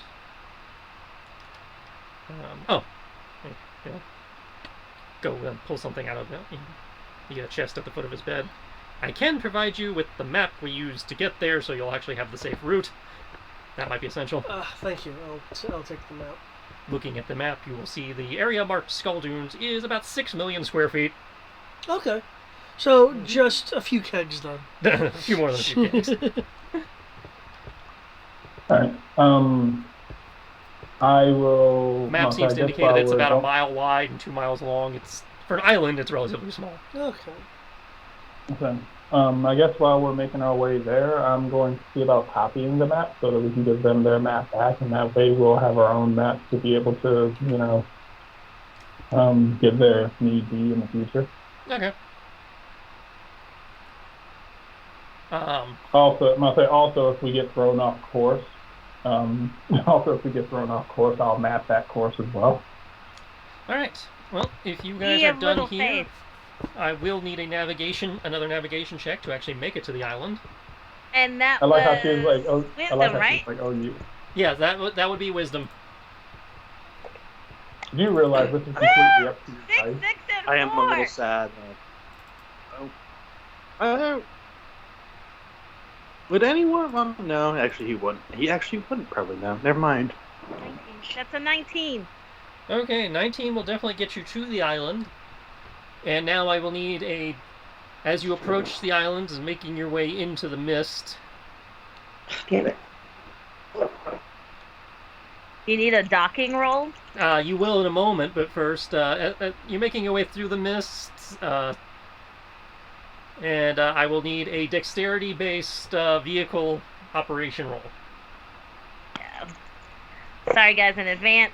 You do see, even as you're approaching the mist, several wrecked hulls poking up and rocks poking up out of the water. I believe in And from what was marked on the Captain. map, you have seen, that you were handed, the place is surrounded on all but one side with, rocks and reefs and other nasties. So it's a question of, do you feel confident navigating the ship through this? Because this is definitely Oh, wait, treacherous no. waters. I thought we were just docking and we were going to take the rowboat through. Well, even getting close enough for the rowboat, you have to navigate through the stuff. We couldn't just dock here and then rowboat. There's nowhere to through. dock. You'd just be sitting outside the mist. I mean, if you want to do that, you can. Yeah, let's do that. Let's just stop outside the mist and take the rowboat to the way. No, then we won't see our ship. That's it. You won't be able to see your ship, and two, it's probably a good half hour, 45 minutes of rowing to get there. And if you hit something, the rowboat's not as sturdy as your ship is. I rolled a 14. Well, that's why I was asking before you commit anything. Are you sure you want to be the one to navigate the boat through this? Well, If you want, Dalen, I can do it. okay, yeah. Okay. No, So was what roll again? Dexterity-based water vehicle operations. I would also like to act as lookout again. Okay, you would have been at disadvantage for the fog, but he has negated your disadvantage. Also, I will ask, I guess, you rolled the Ash, same thing I rolled. if Well, again, you're at no, it's negated. Okay, yeah, and you rolled doubles. if the mist seems magical. Make me an Arcana check. Hells yeah. Guess this would be exploration. Yes, this would be exploration.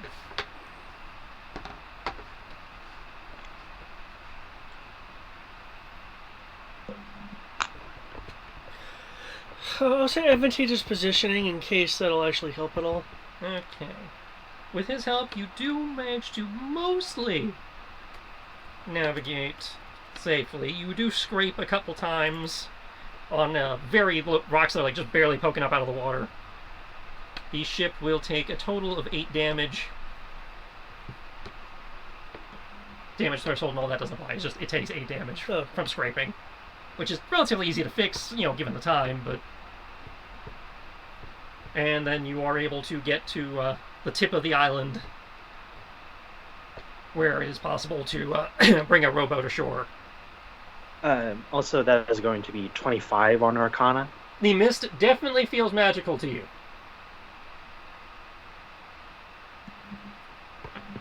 You know what?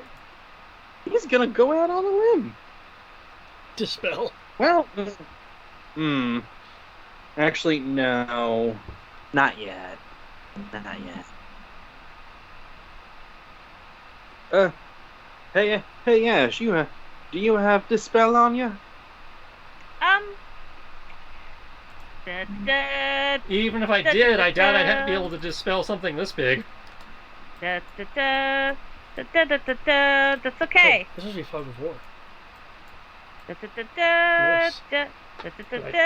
fog of war on this? I'm just seeing pure black. I guess our characters must not be on the screen then. Okay, I know what I did. Okay.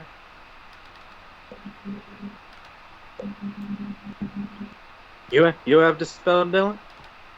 Yeah. Okay. Don't cast it. Yeah. No. This area is too big for me to cast. Yeah, as Ash said, it's too big, but hypothetically, keep that in mind in case we can only do areas. However, since we have a beach full of undead, I should probably start priming and prepping fireball? I don't know. Still a black square. Any reason we cast fireball? I can Any refresh reason. and stuff. Maybe that'll help. You should count yourself lucky. I think I have the lighting on.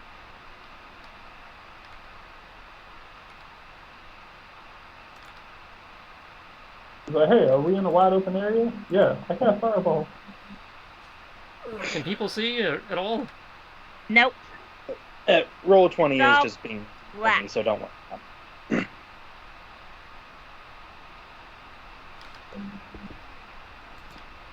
Ooh.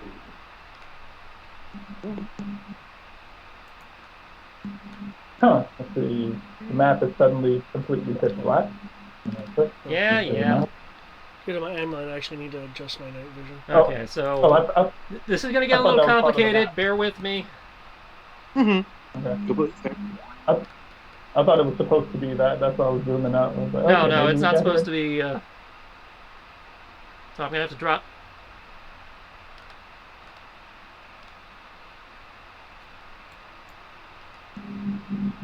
I see something. It's a light in the distance.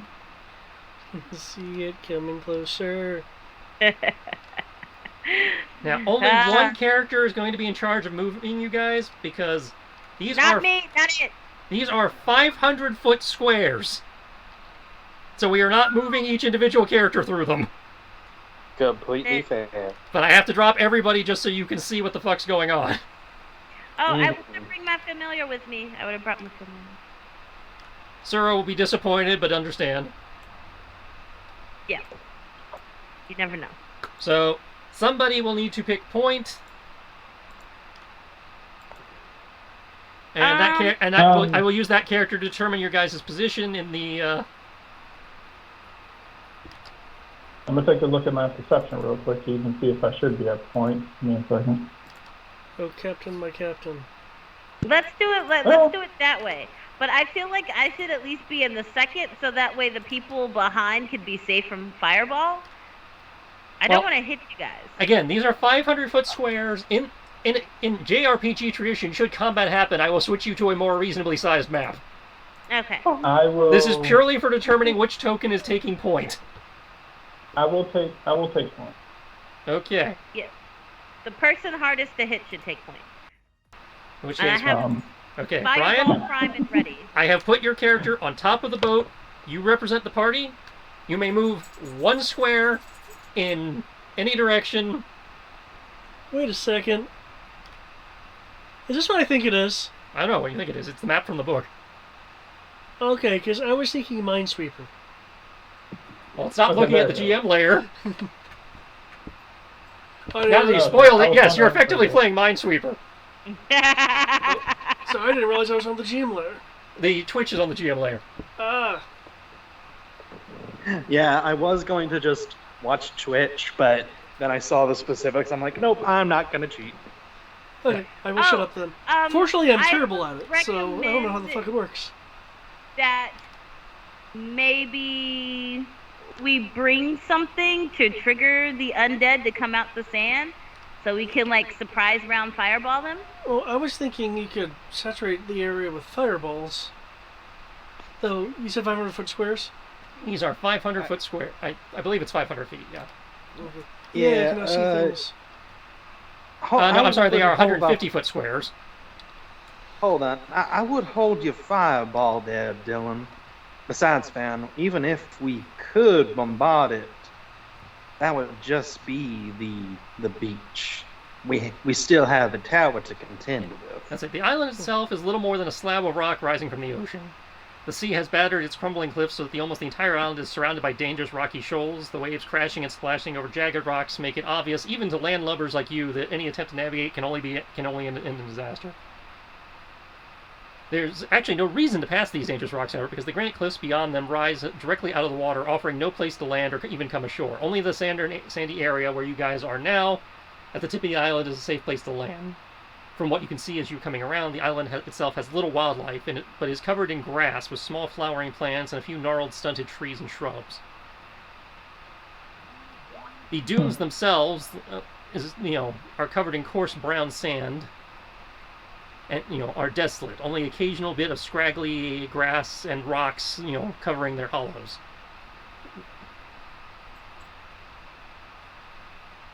Mm. At the moment. Okay, with it being this large, even my divine sense wouldn't work. As you come ashore, you can see that the hills are smooth and trackless. And, the sand itself will count as difficult terrain.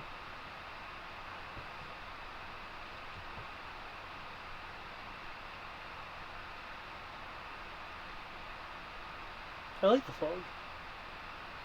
You are only allowed to move, you are not allowed to move diagonally.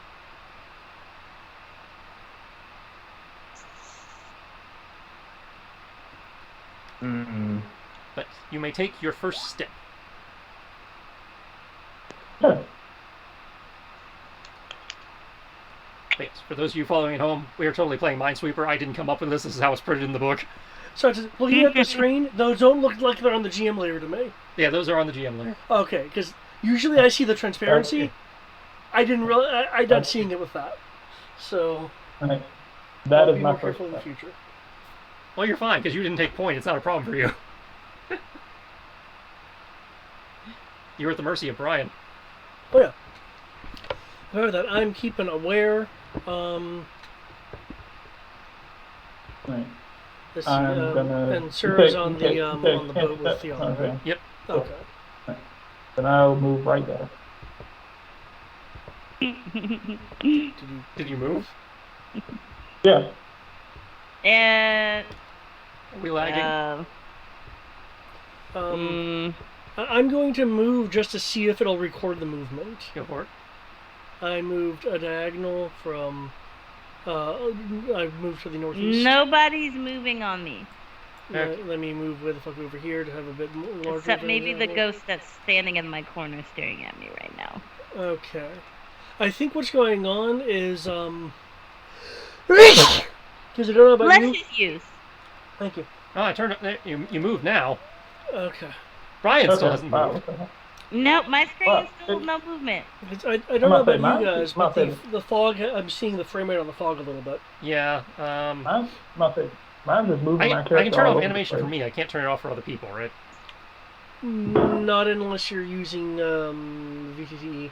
No. Well, actually, you could pause it. Actually, if you click on the token that's representing it. Yeah, that's gonna be. I'd have to go into the map layer, and that's gonna be a bitch and a half. Okay. I'm gonna shuffle to my desktop and see if that helps anything. And I'll say because my character pod seems to be moving all over the place, even though I'm moving them to one spot. It's almost like someone else is trying to control them as well. And I'm gonna break the stream by refreshing. See if that makes a difference. Because right now my pod on my screen is right over top of Greg's character. Yeah, that's not where I left you. I left you on top of the boat. Yeah. Alright, David just moved on my screen. Yeah, that is a massive delay. Yeah. So I will refresh. On the upside, though, the area looks really nice. Hmm.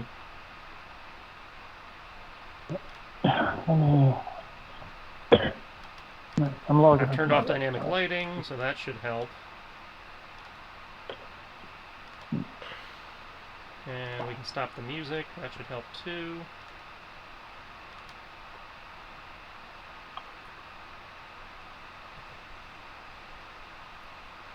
And Chrome was like, Roll20 is just being laggy. So I was like, okay, it's not just us. Roll20 is being a dick. Because, like, I mean, given the concentration of mist in the Mistlands, you'd think we'd be having an issue on the world map, too. I'm pretty sure there's more mist here. Okay. Because I had to use several different animated mists on this one, whereas Mistlands I think is like gotcha. 2, maybe 3. Okay, I thought the Mistlands were like layered multi-tokens. No, it's like 3 tokens. Okay. Yeah, Roll20 is not even letting me refresh. It keeps giving me the "you're taking too long" pop up.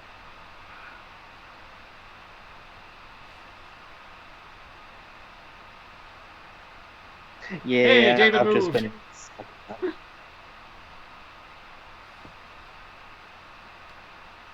Oh, since we're in this delay, just to satisfy my curiosity, I take it something buried under the sand counts as having full cover? Oh, yeah. Okay.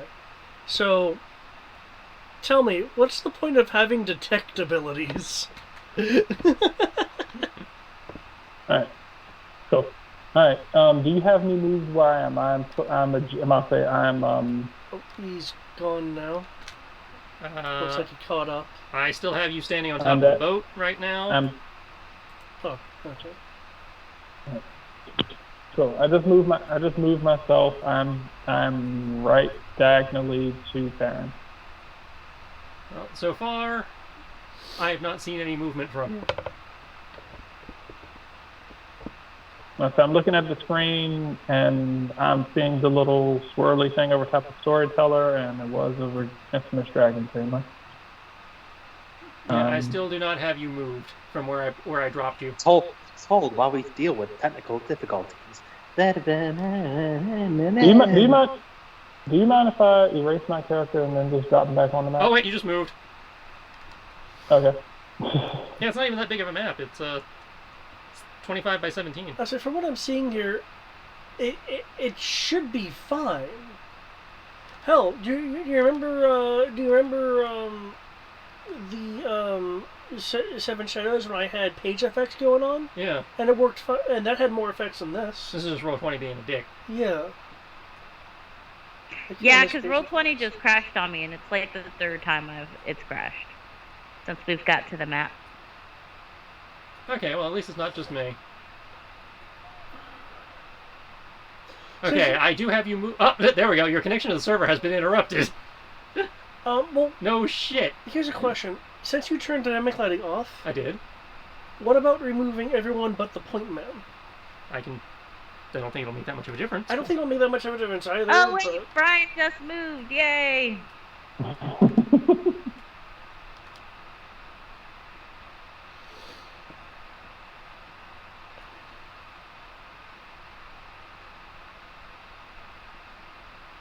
Okay, I have you in position, Brian. So I am.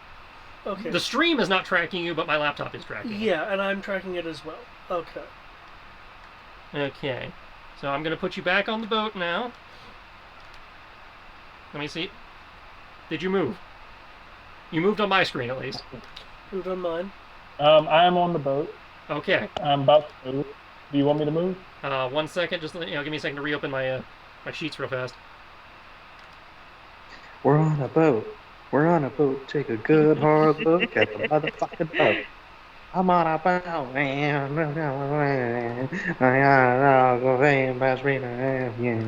I'm the king of Aldrina. Of the show. Stuff points, because I probably need those. Everything else I don't need right now. Okay. You may take 1 square of movement. Remember, you cannot move on diagonal. Okay, you're going up 1.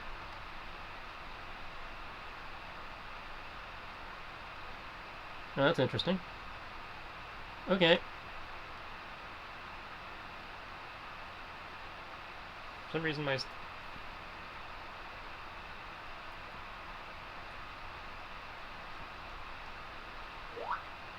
don't know why my squares don't line up with my numbers, but okay. Alright. Nothing happens.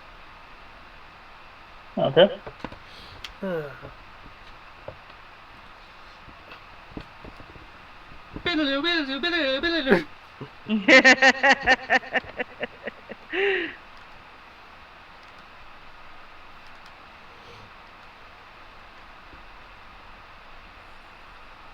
Whoa!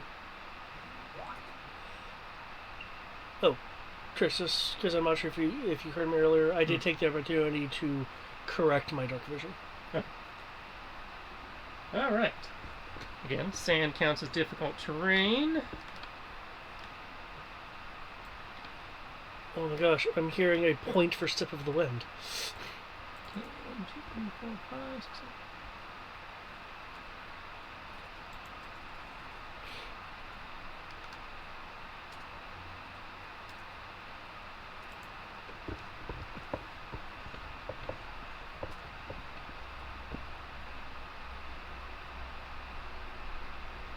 No.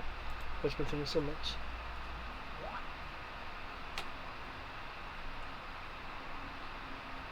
Movement is only 7%.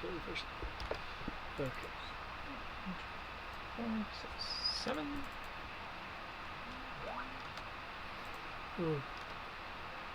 Well, you know, if it wasn't for this place being called the Skull Islands, it actually looks pretty good to be a nice relaxing spot. Well, we can always vacation here after we're done. I feel like each game should have a beach episode, so. From a meta standpoint, I totally agree. Welcome to the beach episode. Instead of bikinis, there's just skeletons and undead everywhere. I mean, hell, I think of the Outlaw Star Beach episode, and that had some story to it too.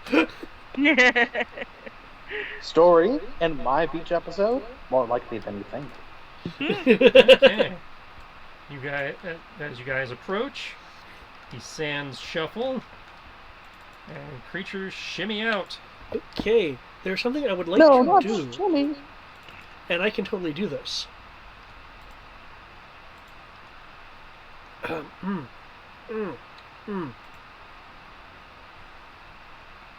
These should be normal 5-foot squares. Yes, they are normal 5-foot squares.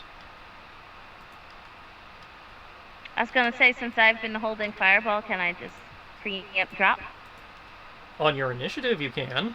And that's why I did Warning Shout, because I wanted to boost Dylan's initiative, because I know she'd want to throw out Fireball as soon as possible. As soon as possible. Marking off my MP. Since I'm here, Did you guys choose to bring Sarah? Are you Jaegering her? I'm not.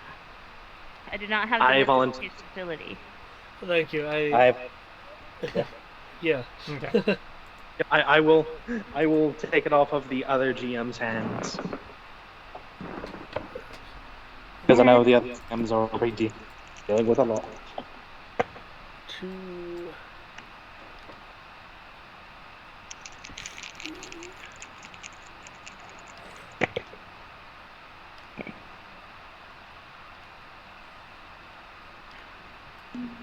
Where is my sheet? Oh, that's right, because I had to refresh. So I have to reopen up my sheet. Monstrosity? Probably. Dun, dun, dun, dun, dun. Mm-hmm. Mm-hmm. Mm-hmm.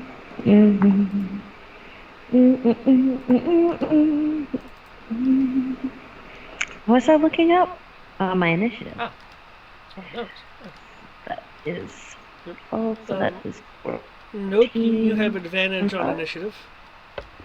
15-1-5. Yep. Or could you conceive and here you get advantage on initiative check made. That's why I got this. That's why, because my number is off. And remember, there are initiative stunts. No, I got no doubles, but yeah. Doesn't seem like anyone did.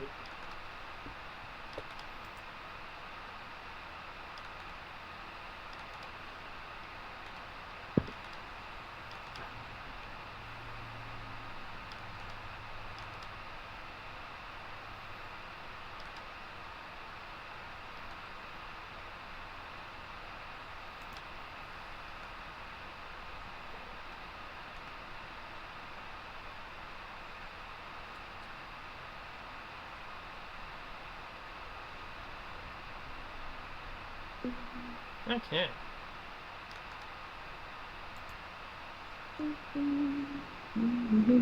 Everybody shit in?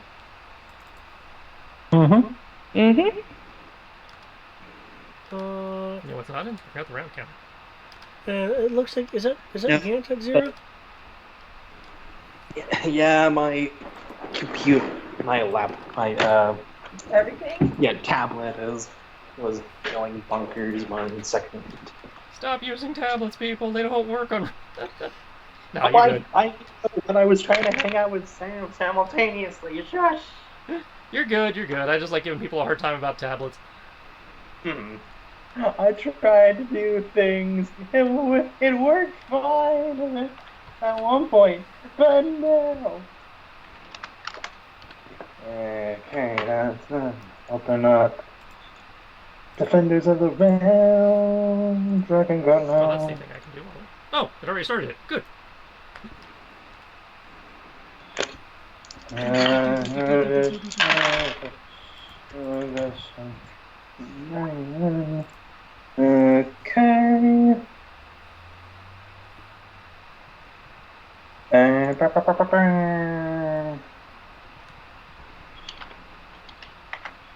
Did you already roll Serranos? I did not. Okay, just making sure. Okay, Somebody did because it came up as an 18, but. No, I'm being honest. Okay. Okay, we're in. We're in. Okay. And for some reason, rounds in there twice. Okay. Kyoki. Okay. You are at half movement as long as you're on the sand. Rocks are not difficult terrain.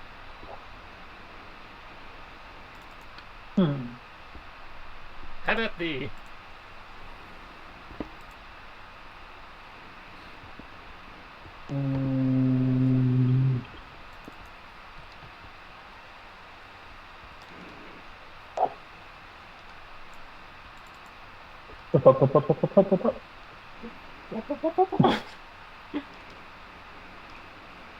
Yep.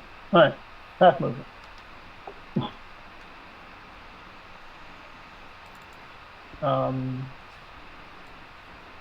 I will.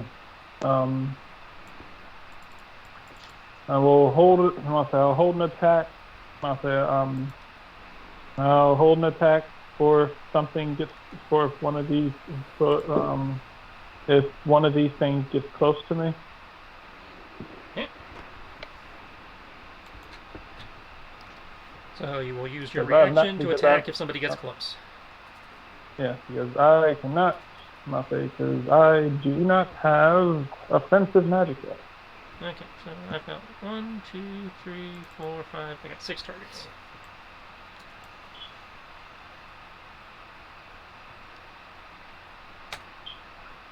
Okay, 1, 2, 3, 4. Oh shit! Are these things minioned? They are.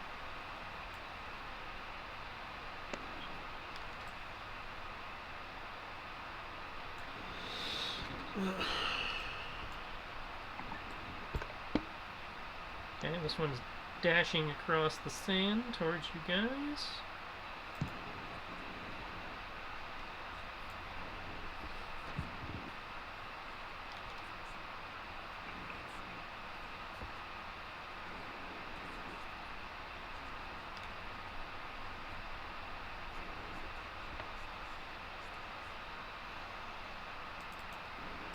And I don't think it had any range options. Oh, well, shit, it did. In which case, it's going to, instead of dashing, it's going to step this way for half cover with the rock. It's going to rain some arrows down on Serrano. Look out!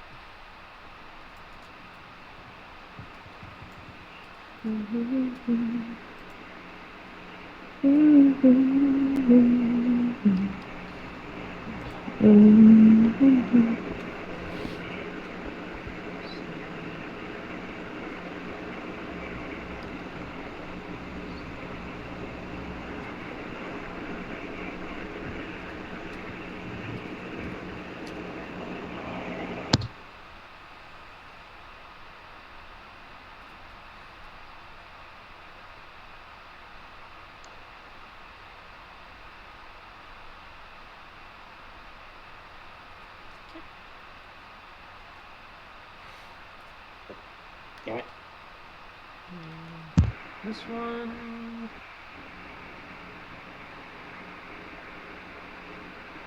does not have range, so he will have to move. So he will dash. Got someone there. As a cluster of giant, bony, crab-like creatures are moving towards you.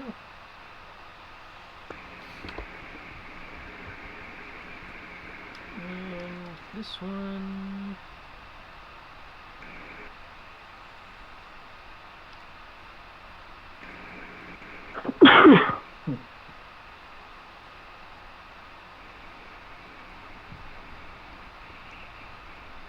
That's an interesting...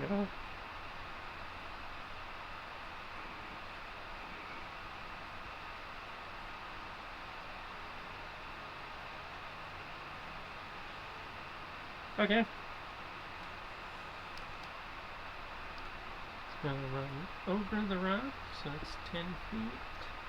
Oh, wait. It's gonna move to engage Kyoki. Yes, Brian, he triggers your reaction. Woohoo! Is anyone else sneaking skeletal beach worms? So these are like some sort of skeleton thingamajig.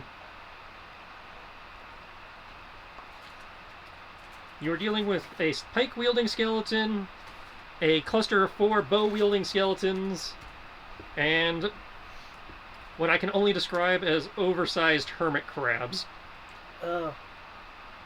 So this is what it's like to be on the other side of these things. Awesome. Right, let's see how well this goes then. Fire in the hole, folks.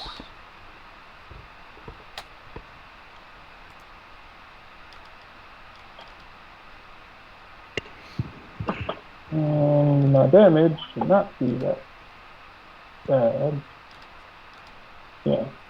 For those who are wondering what the hell I'm talking about. Right.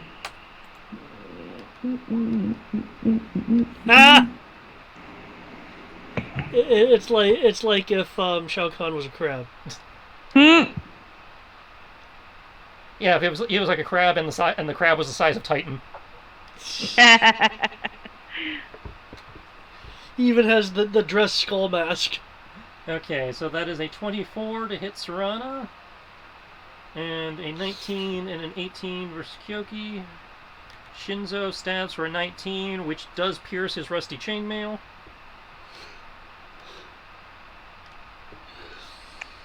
I don't understand. So they missed me.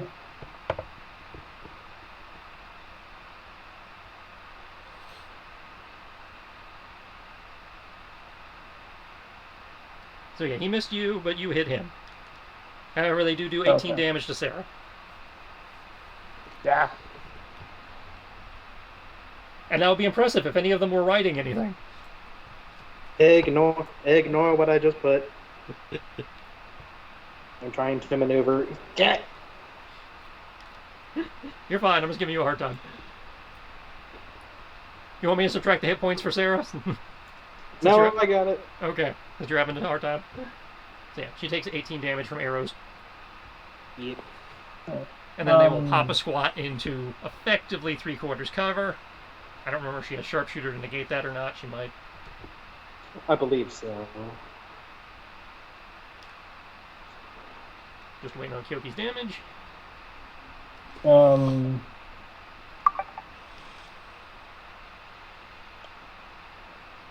I'm assuming I'm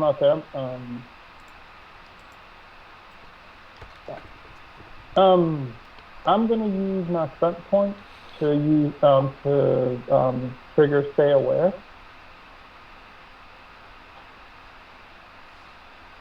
Your stun points to what?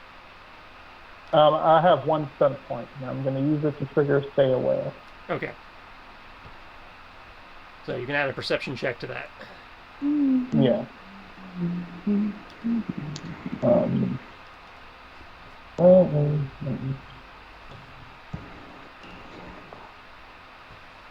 Right.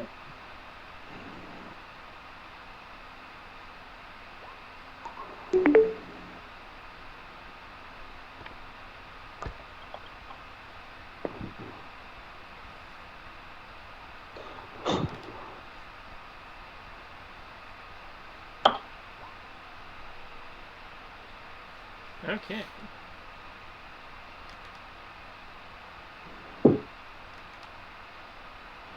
I don't like you either.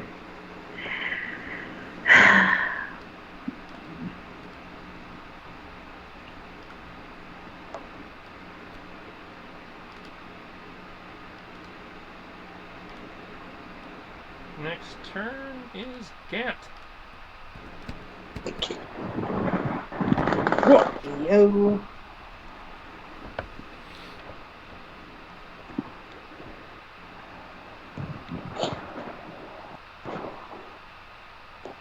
If I remember correctly,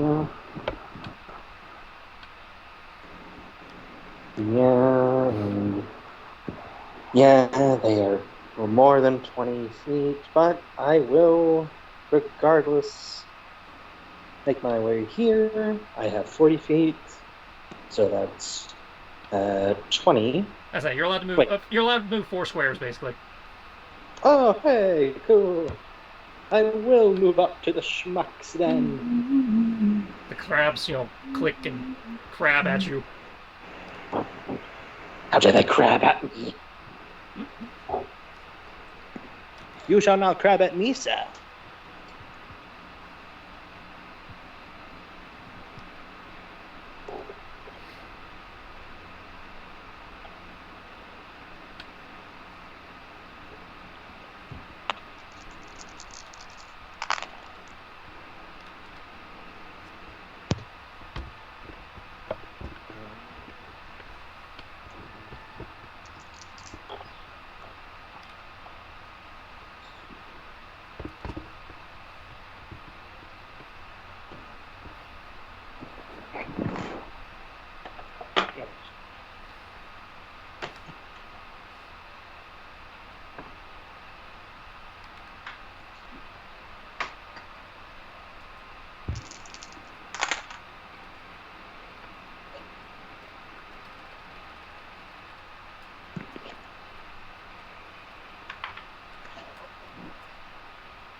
That's going to be brain.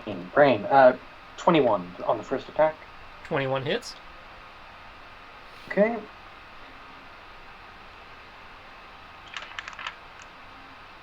And 96 plus 4.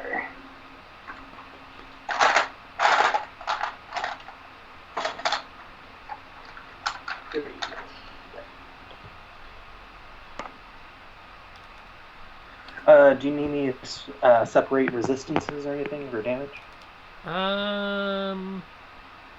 No. It is piercing, and it does have and it will have elemental damage. You're good. Okay. It does have a resistance, but it's not anything you're using. Crap battle.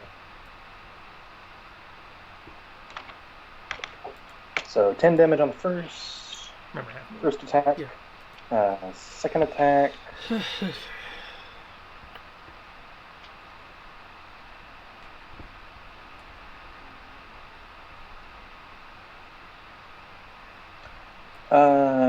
I got. That's going to be 24 to hit. Oh, that definitely hits. Okay. Okay, that's going to be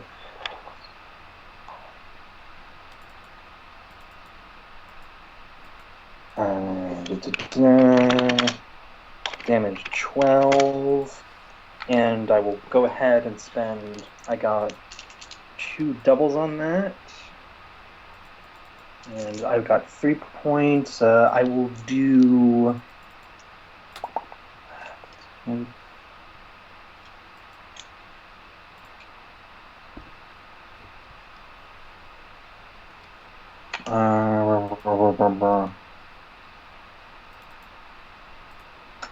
So I'll do Mighty Blow and Stay Aware, I guess.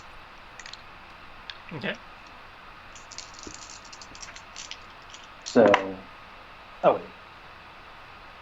Oh no, sorry. I meant I was going to do lightning attack. So just lightning attack by itself. Okay. Okay, so one more attack. Oh jeez. Okay, doubles again. That's going to be.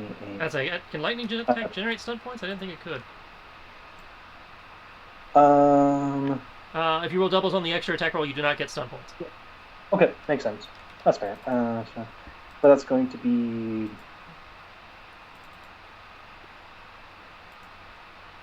18 to hit. No, wait, 19. Still hits. Okay, cool. And that will be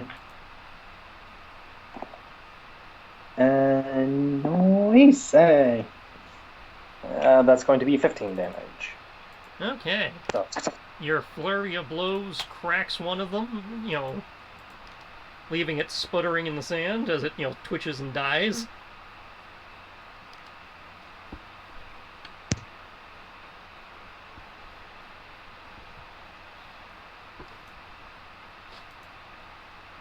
And as you're doing that, the Pike Master fighting Kyoki will use a legendary action to bring his pike around to try and slap him before Brian can get his defenses turned on. Oh shit.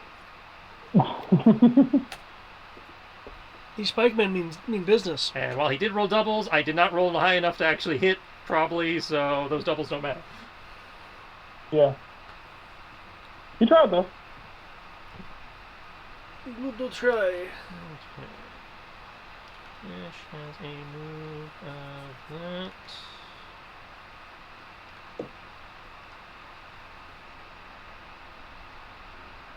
I don't know why I just read that as PyCon versus Kyoki. Okay. Like, dude, I wish we had PyCon in this game. That'd be fucking awesome. Ash will move to grab his silvered sword as he vanishes in a flurry of snow, reappearing behind the creature to take swings. Ooh, advantage. Thank you, okay. Thank you, Ash. That's not advantage. He's not flanking it. He's not flanking it. Yeah, but you're near me. That counts as advantage for me. Oh, well. As long as you exist within my range. Probably doesn't count for you.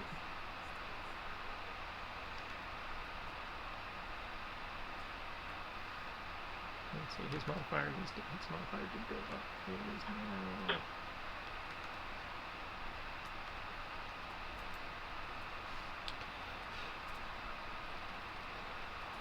Gant, how you doing over there? Doing wonderful. Can't enjoy the dance. I was thinking about it. There's those errors that we have to deal with. Dalen, do you think you can deal with those archers? Yeah, I'll make them my target. And that's 5 stunt points on the one attack that did. Okay, Gant, I think I will join that dance. Dun, dun, dun, dun. 2d6. Dun, dun, dun, dun, dun. Damage to this guy. Oh yeah, they're in with range, I think. For a fireball, I'm pretty sure they're in range for a fireball. Yeah.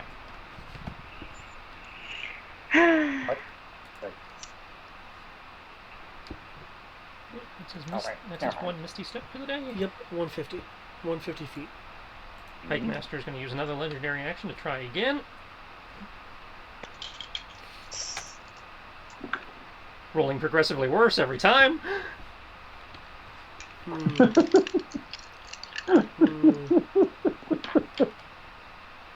Dylan! Awesome! How many times is this Pike Master going to try to legendary me? He has 3 of them.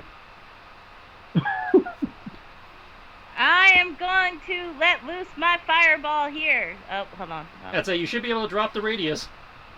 Here. Oh, again. Hold on. Having issues. Ends up taking up the whole map. Shouldn't. A second. At least, especially if she's not dropping it over there.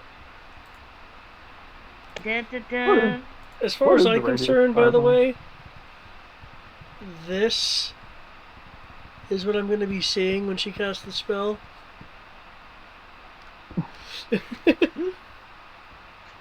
Come on! Oh, okay. I guess that's good enough.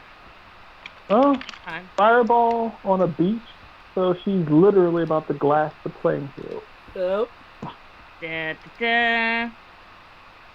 It's a lot smaller than I thought it was. 20 foot, right? I think that's the wrong one. Yeah. Is it? Oh, there we go. Then what the hell is this? I got it from the circle. I think you dropped it wrong is what happened. Oh, okay. There we go. There you go. You have to drop it by the name, not the picture. Ah. Huzzah! I'll let it go there. That feels like a waste. A fireball just... Well, I mean, technically it's a group of 4, so yeah. I'm about to say, technically, well, if you move it a little bit, you can actually hit the right there. Okay. So the guy who has half cover, or 3/4 cover rather, does get a bonus. They get bonuses for AoE? Cover provides a bonus to dex save. Oh. Yep. Good to know. Yep, it does. Need to carry a rock with me. Well, it has to be a sufficiently sized rock. I think it's a 27. Check.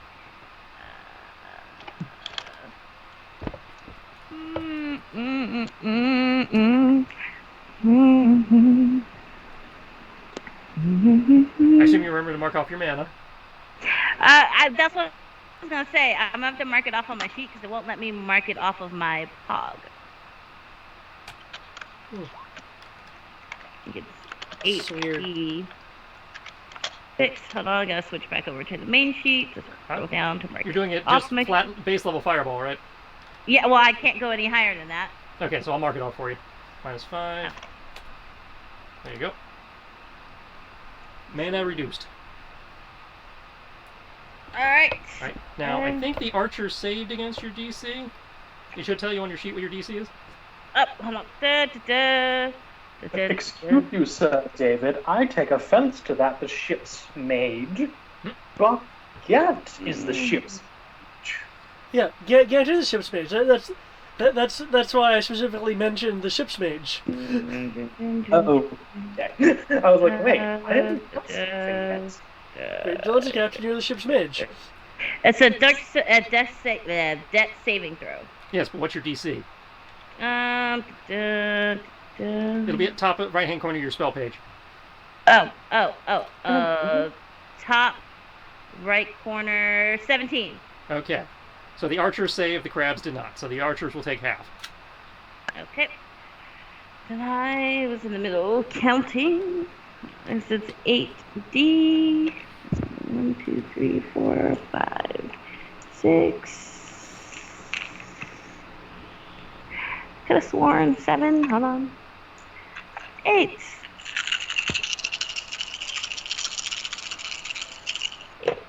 Okay.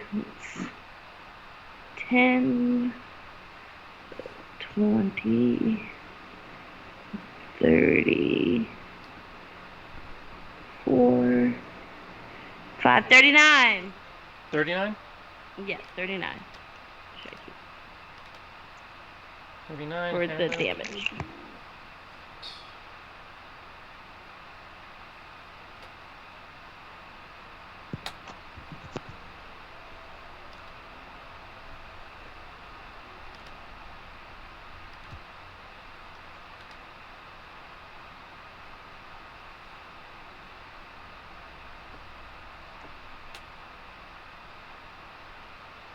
Another crab bites the dust.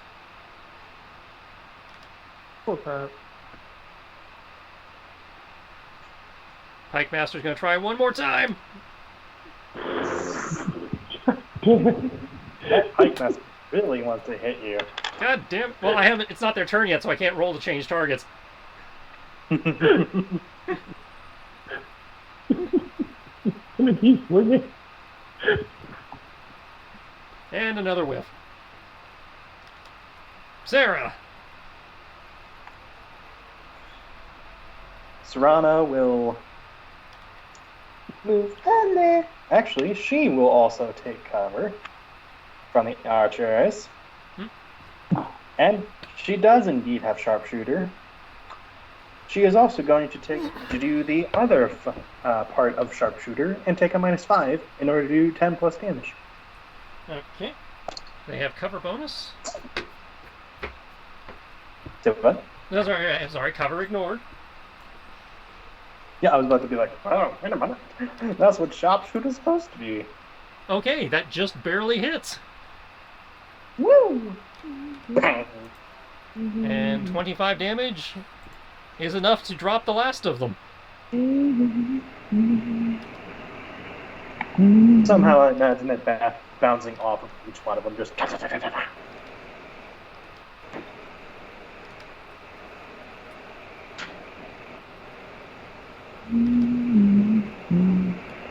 him to his place in storage until the next time you guys step on them. Okay. Is that it for her? Yes, that will be it for now. Okay. Farron? Kills.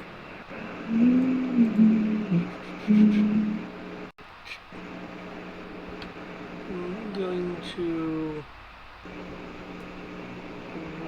rush up over here, kicking off the rock into a, well, kick. I'll assume a 21 hits. Oh, definitely.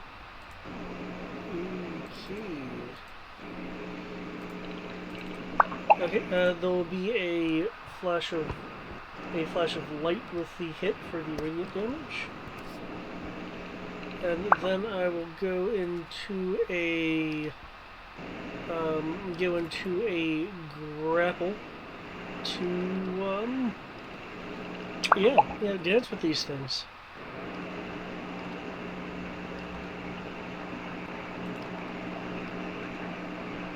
Oh, that is not the best roll.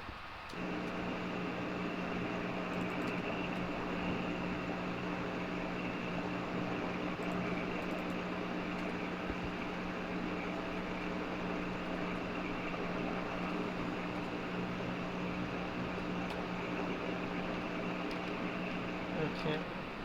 21 definitely hits.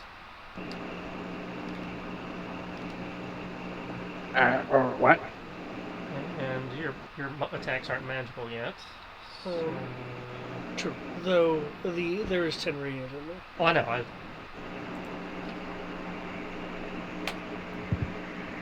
Okay. You slam your fist into the shell of the crab, causing it to crackle. And you're going for a grapple, I'm saying? Yeah, I'm following it up with a grapple. Okay, same that. Tie to the defender. Okay. As the pair of crabs skitter out of the way. Clicking at the both of you as they kind of get back to, kind of like a 3/4 back-to-back. Okay.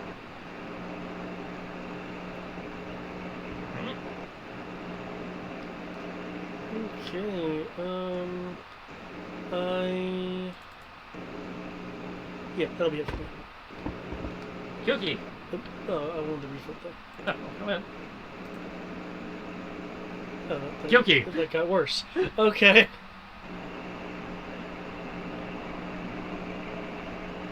I did the opposite of what I thought it would. Come at me, Brian. Come on. Okay. Cool. Do it! Kill the pikeman! No bullets! See if I can do this again. Going to...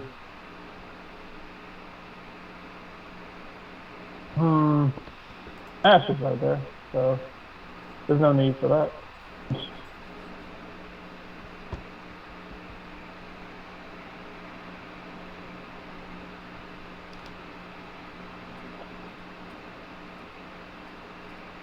No need for two swords.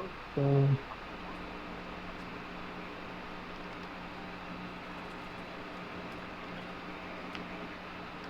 Right. 26 to hit. Like you have to ask. I assume he doesn't beat him by 10. Actually, I don't know why you would assume that on a 26 in 5th edition. I don't know. Yes, you beat him by 10 or more. Because this is 5th edition, where having an armor class of, like 14 is the average. Okay, well, I'll say he rolled a 19 on the somebody else rolled a 19 and it just barely hit. So. Yeah, that was the guys behind the rock that had the cover bonus to AC. Yeah, but sharpshooter negated that, and it still barely missed. It still barely hit. What you said.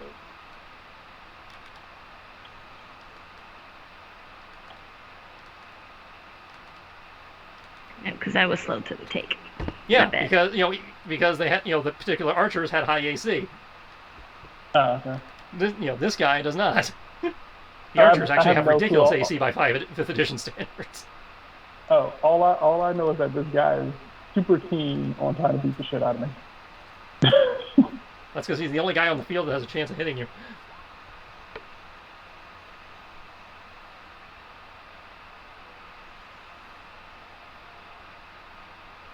It sounds amazing what I'm doing, but the damage is not reflecting it.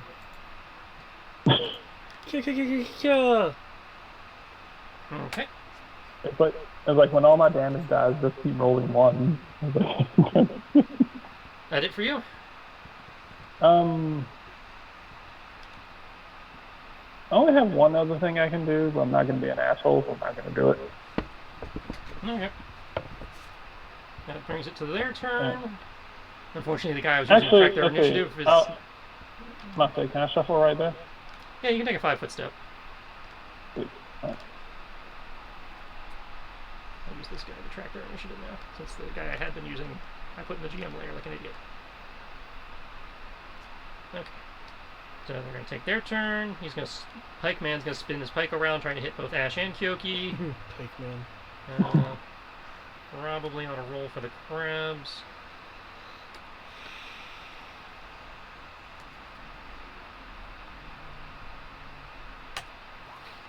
Yep, they're staying on target with Greg. Okay.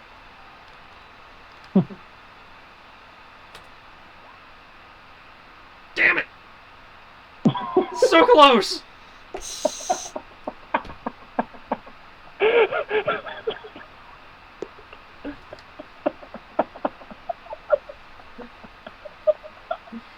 Missed by fucking one.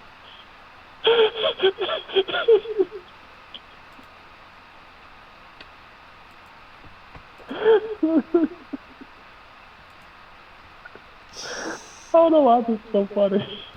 Because you laugh at my pain. Does a 21 hit Gant? I believe it does.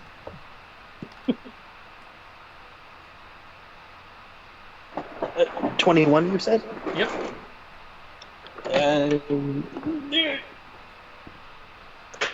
I'm pretty sure.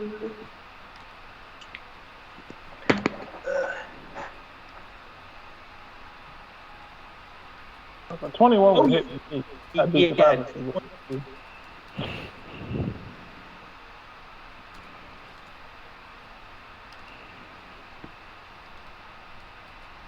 Okay, assuming that hits, you take 13 damage. No, I'll take the 12. Well, too bad, you're taking the 13. Yeah, and Kyoki can take 13. I wish. Didn't happen that way, though. Working on it. Okay. That brings us to Gant's turn. Where he has a ridiculous amount of legendary action. I'm pretty sure he's going to keep swinging. You mean 3? The normal amount of legendary actions? Which by the way, creatures can have more.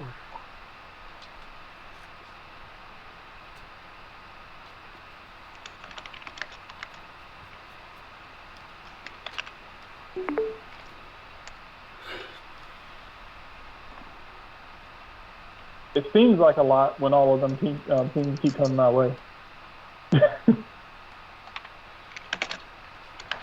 Well, that's what you get for building the tank. The tank? Yeah, you're the guy with the highest AC and therefore draw the most fire. It's called being the tank. You can do it with AC or you can do it with hit points. You chose to do it with AC. Yeah, it's either the highest AC or the highest hit points is traditionally a tank. Because it's like, you can either spend all day trying to hit me or spend all day hitting me. Okay, I was about to say, because I'm over here looking at the man horse and the cleric. Yeah. And all fucking... You're the AC tank. I do find it funny that somehow the cleric seems to have the most fucking hit points out of everyone. No, the cleric actually has some of the lowest. No, I'm sorry. The cleric has second highest. 85. Yeah, cleric has 85. She's not the highest, but she's on the upper end. Who's got higher than 85? The monk has 90. Yep. Ash has 87. Yes, I'll say Farron. Oh. Yeah, the abs are just for show. I just see a bar, so I was like, oh, okay.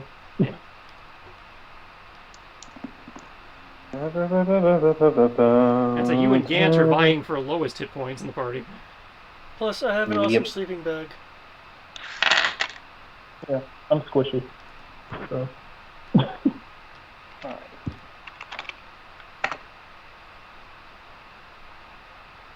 I feel like almost everybody else in the party. Though with your temporary hit points, you're actually one of the higher HPs. Oh yeah, that's right. Huh. Keep forgetting I have those. Yeah, your effective hit points are 73. That puts me still below.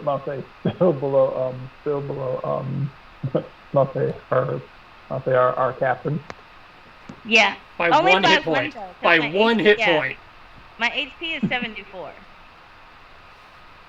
Okay, both of those hit. That is a total of 34. Another crab dies. These are tough crabs. Are they holding butter knives? No. Or steak knives? Nope. Crap. That it for you, Greg? Yet we'll move to flanking position. Okay. I want to save stuff because we've got a long slog ahead of us. And for now, I'll just hold off. Actually, he will pull out his parrying dagger. So we can at least hold it. Hold it to get that AC bonus. Yep, AC bonus and a hypothetical parry dagger. That's a whiff.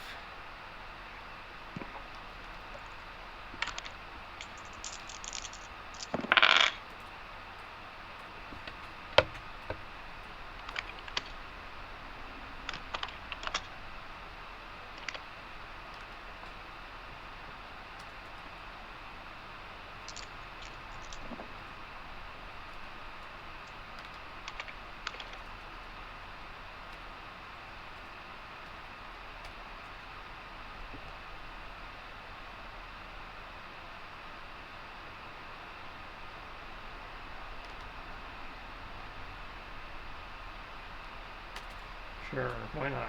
Great weapon master. I can't tell if that's for Ash to use it on him or for him to use it on me. No, I already took my whiff.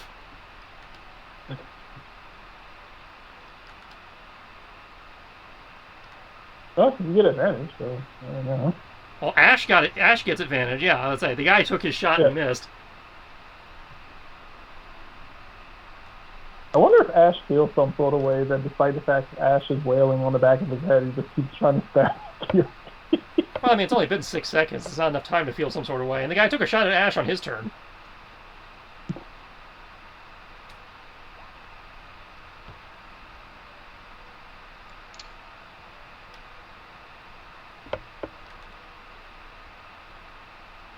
Oh wow, that 20 is amazing.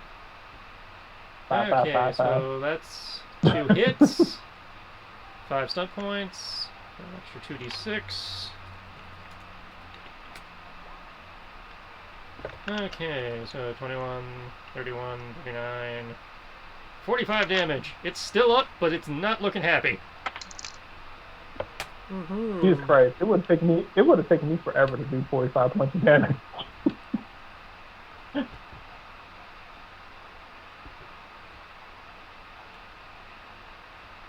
Alright. No, wait, I gotta take my pointless swipe here. Dylan, you're up. So... You got 2 really banged up looking targets on the field. There's crabs and... There's a crab and a skeleton. Remember, you're at half movement. Okay, who Ash is severely beating the shit out of right now. I'm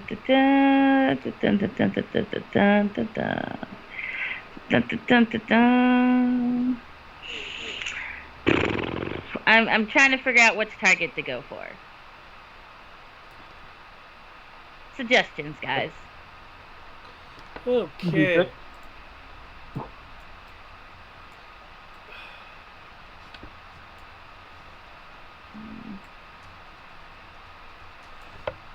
Personally, I would say hold a spell. And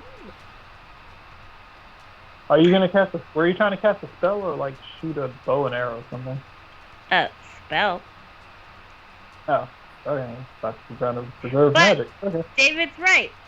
So, I will cast Call Lightning, and I will just have it follow us around on the field. Wait, hold on. How long is Call Lightning? The duration up to 10 minutes. Okay, so it wouldn't last very long. But it might, depending on how long it takes you, it might last you into the next fight. That's fair. You want to just cast a cantrip? You said what? You want to cast a cantrip? Save your magic?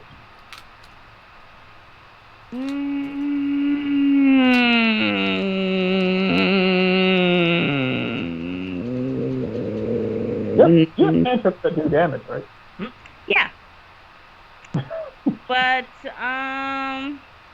crabs are pretty rough, and the pike master is pretty rough.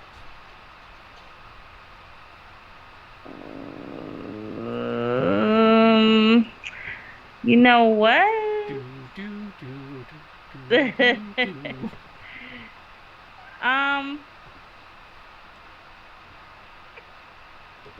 Actually,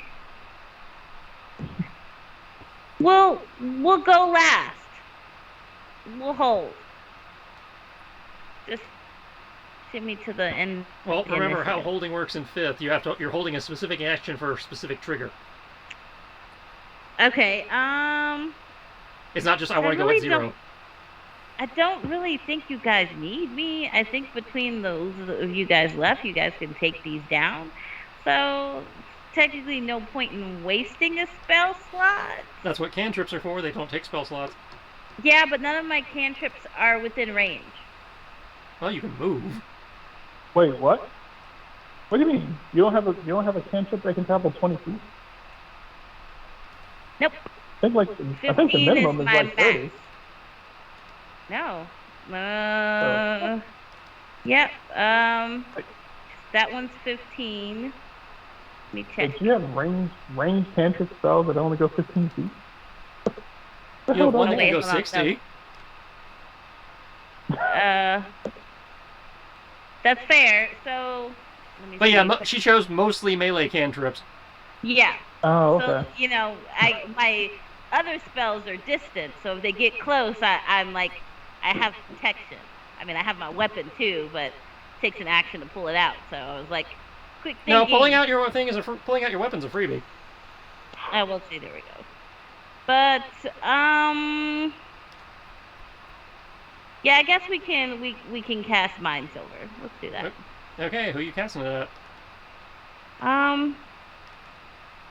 Let's cast it at this fella over here. Right here. Okay, the pikeman. Yeah. Alright, roll. That's a roll, not a saving throw, right? That's why. Nope. The target must make. Oh wait, hold on. You drive a disorient spike of second energy into the mind of one creature you can see within range. Let's make an intelligence saving throw. Saving throw, yeah. Okay. Oh, this will be good.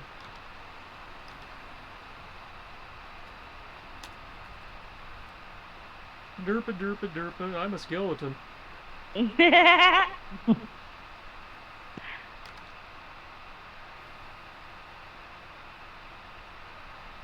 Or he somehow rolls all 3 sixes. Oh, that would just suck, wouldn't it?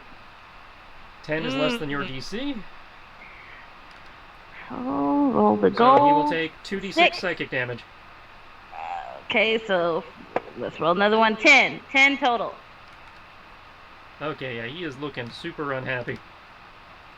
And then he must subtract a d4 from his next saving throw. Yep. Saving throw, yep. In fact, he is so unhappy, he will take his attempt to take what will probably be his dying action. It too will be futile. 9. With my last breath, I curse thee. Serana. Oh, Didn't know the pikeman was Khan. Serana will, because I am just taking the dog out real quick, but I've already rolled. We'll get in a position for sharpshooting the crab. We'll shoot. She rolled a 16 to hit. Pretty sure that hits yeah, that hits the crab. Cool. 20 damage. Yep. It dies right through the eye as it flails a little bit and then, kind of falls over on its back, legs clicking for a second. Fuck.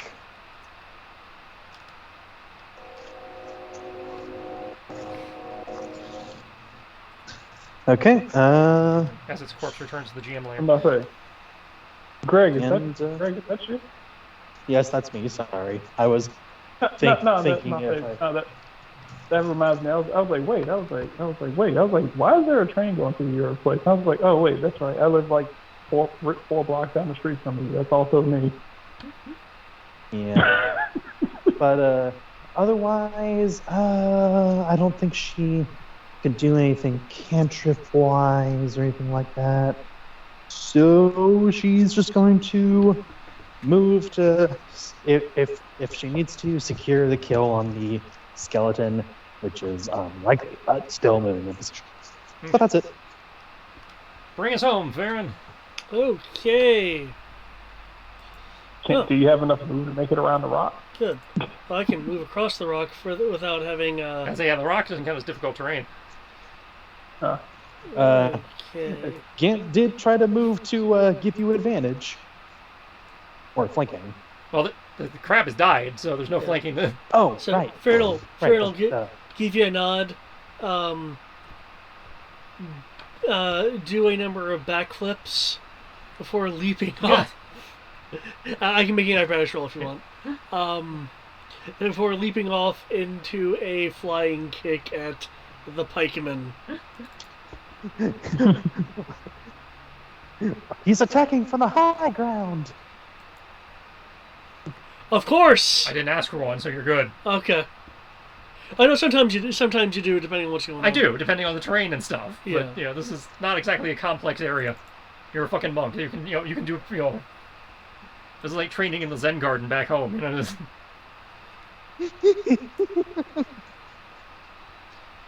Okay. Oh, and just I like got the stun Zen garden points. back home. Those are spell points, not stun points. Choose the right thing. There we go. For some reason, all I can think of is Farron with like other monk buddies in the early days. Like, hey, you think we can jump across all these rocks? Yeah, just like the Zen garden back home. Okay, I will do a mighty blow. And then with my remaining stunt points, I'll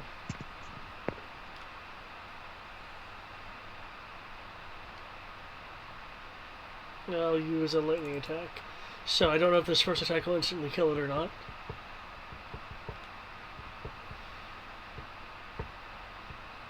There will be a flash of light with the kick for the radiant damage.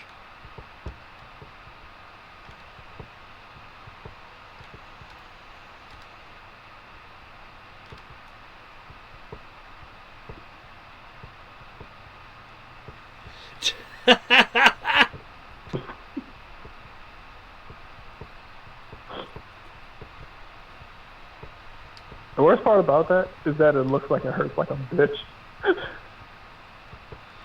Yeah, just look how the shoulder jerks. Yeah, like no part of that was braced. I'm prepared for another attack if this didn't immediately take it out.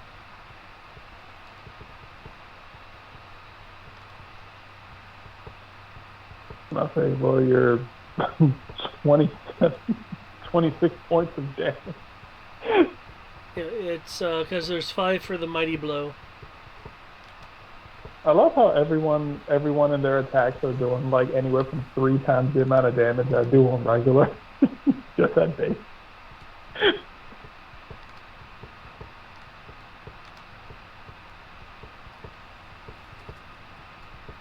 Baron's doing like nearly 30 points of damage. Baron's doing like nearly 30 points of damage. Ash is doing like fucking 40-some points of damage. That radiant does nice callback. That radiant does cost me MT to do though. Yeah, it had 1 hit point before you did that. Oh.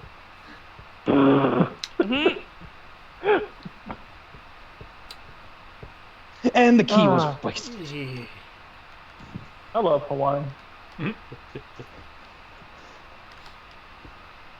I approve of the Ladrita fighting game. Everyone approves of it, even Sierra, even though she refuses to play it.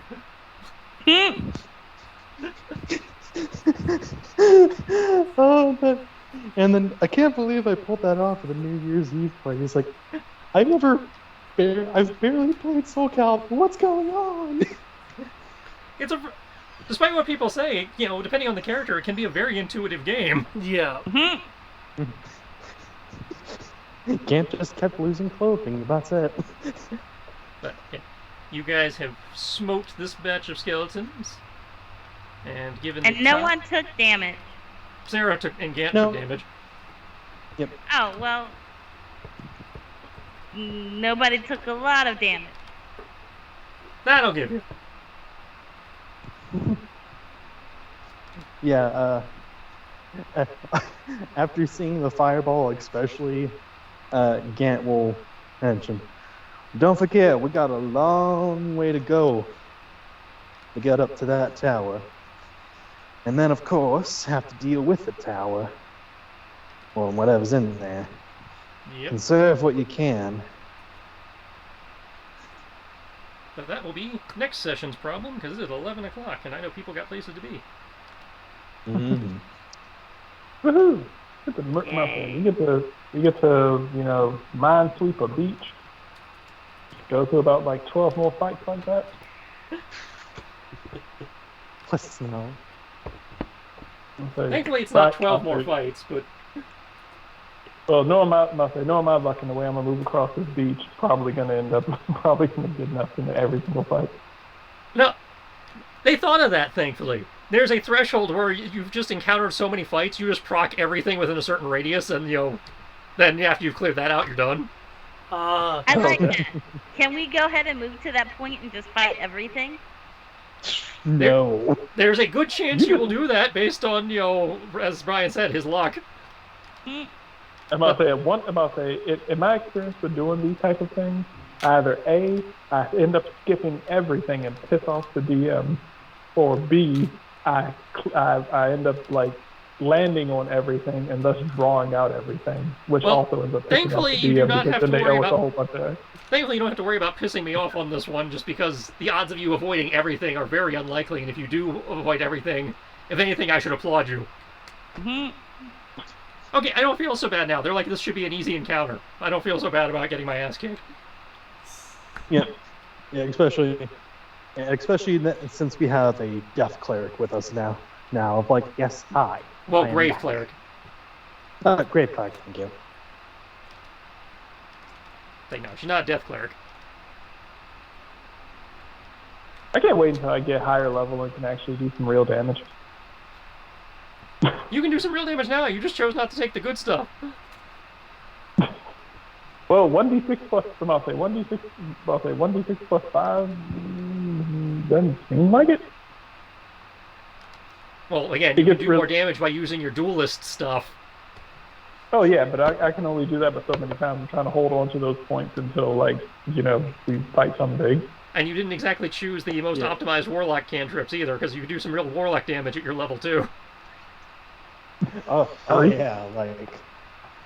Well, remember, like warlocks are Eldritch mostly Blast? cantrip-based. Cantrips are based on total level, not class level. Yep. Let me see, what did I take? I imagine Eldritch Blast. No, he did not. Nope. Because Eldritch Blast is the one I told him to take, and then he could call that his little Shinso thrust thing. But he was like, no, I want Bumping Blade instead. You fool! And I'm like, okay, Well, I'm not going to stop any you, but options? that's... You actually could have had the sword from Bleach if you'd gone the other way. I mean, I can get it later, can't I? Well, yeah, I mean, you get more cantrips later. Yeah. Okay, our boat is still there. We haven't actually moved to an island. Okay. You are not far enough away for me to warrant moving it, but if it make you feel better, I can put it in the ocean as opposed to in the bay. No, it's fine. It's fine. I just wasn't sure if they were literally at, like over here, for instance. Well, That's either really, way, I do need to get going. I have, also, wish me luck, because I have a thing I'm doing tomorrow. Won't go into specifics, because I'm superstitious about that. But, yeah, hopefully good changes. I'll put it that way. Alright, Yay, good luck with the thing. Yeah, Good luck with the unspecified thing. Yeah, thank you, Trist. This has been very fun. I'm glad you enjoyed it. And Gant would have been extremely safe. as much as Dylan wants kids, Gant just like, I don't know if I'm a good enough father. You don't know until you try. Yeah, yes, because leaving some random woman with a kid is a great thing to do as a father. Yeah, well, Batman did it, and then he, actually, Damien. dropping him on his doorstep a few years later. But To be fair, we're still even wondering if Damien's really his child, or if he just chose to just keep it because Talia. I'm pretty sure Okay, he I'll did catch it. y'all later. Good night. Good night. Nah. Good. Bye, guys. Good night, everybody. Nice. Well, thank you again. Mm-hmm. Yep.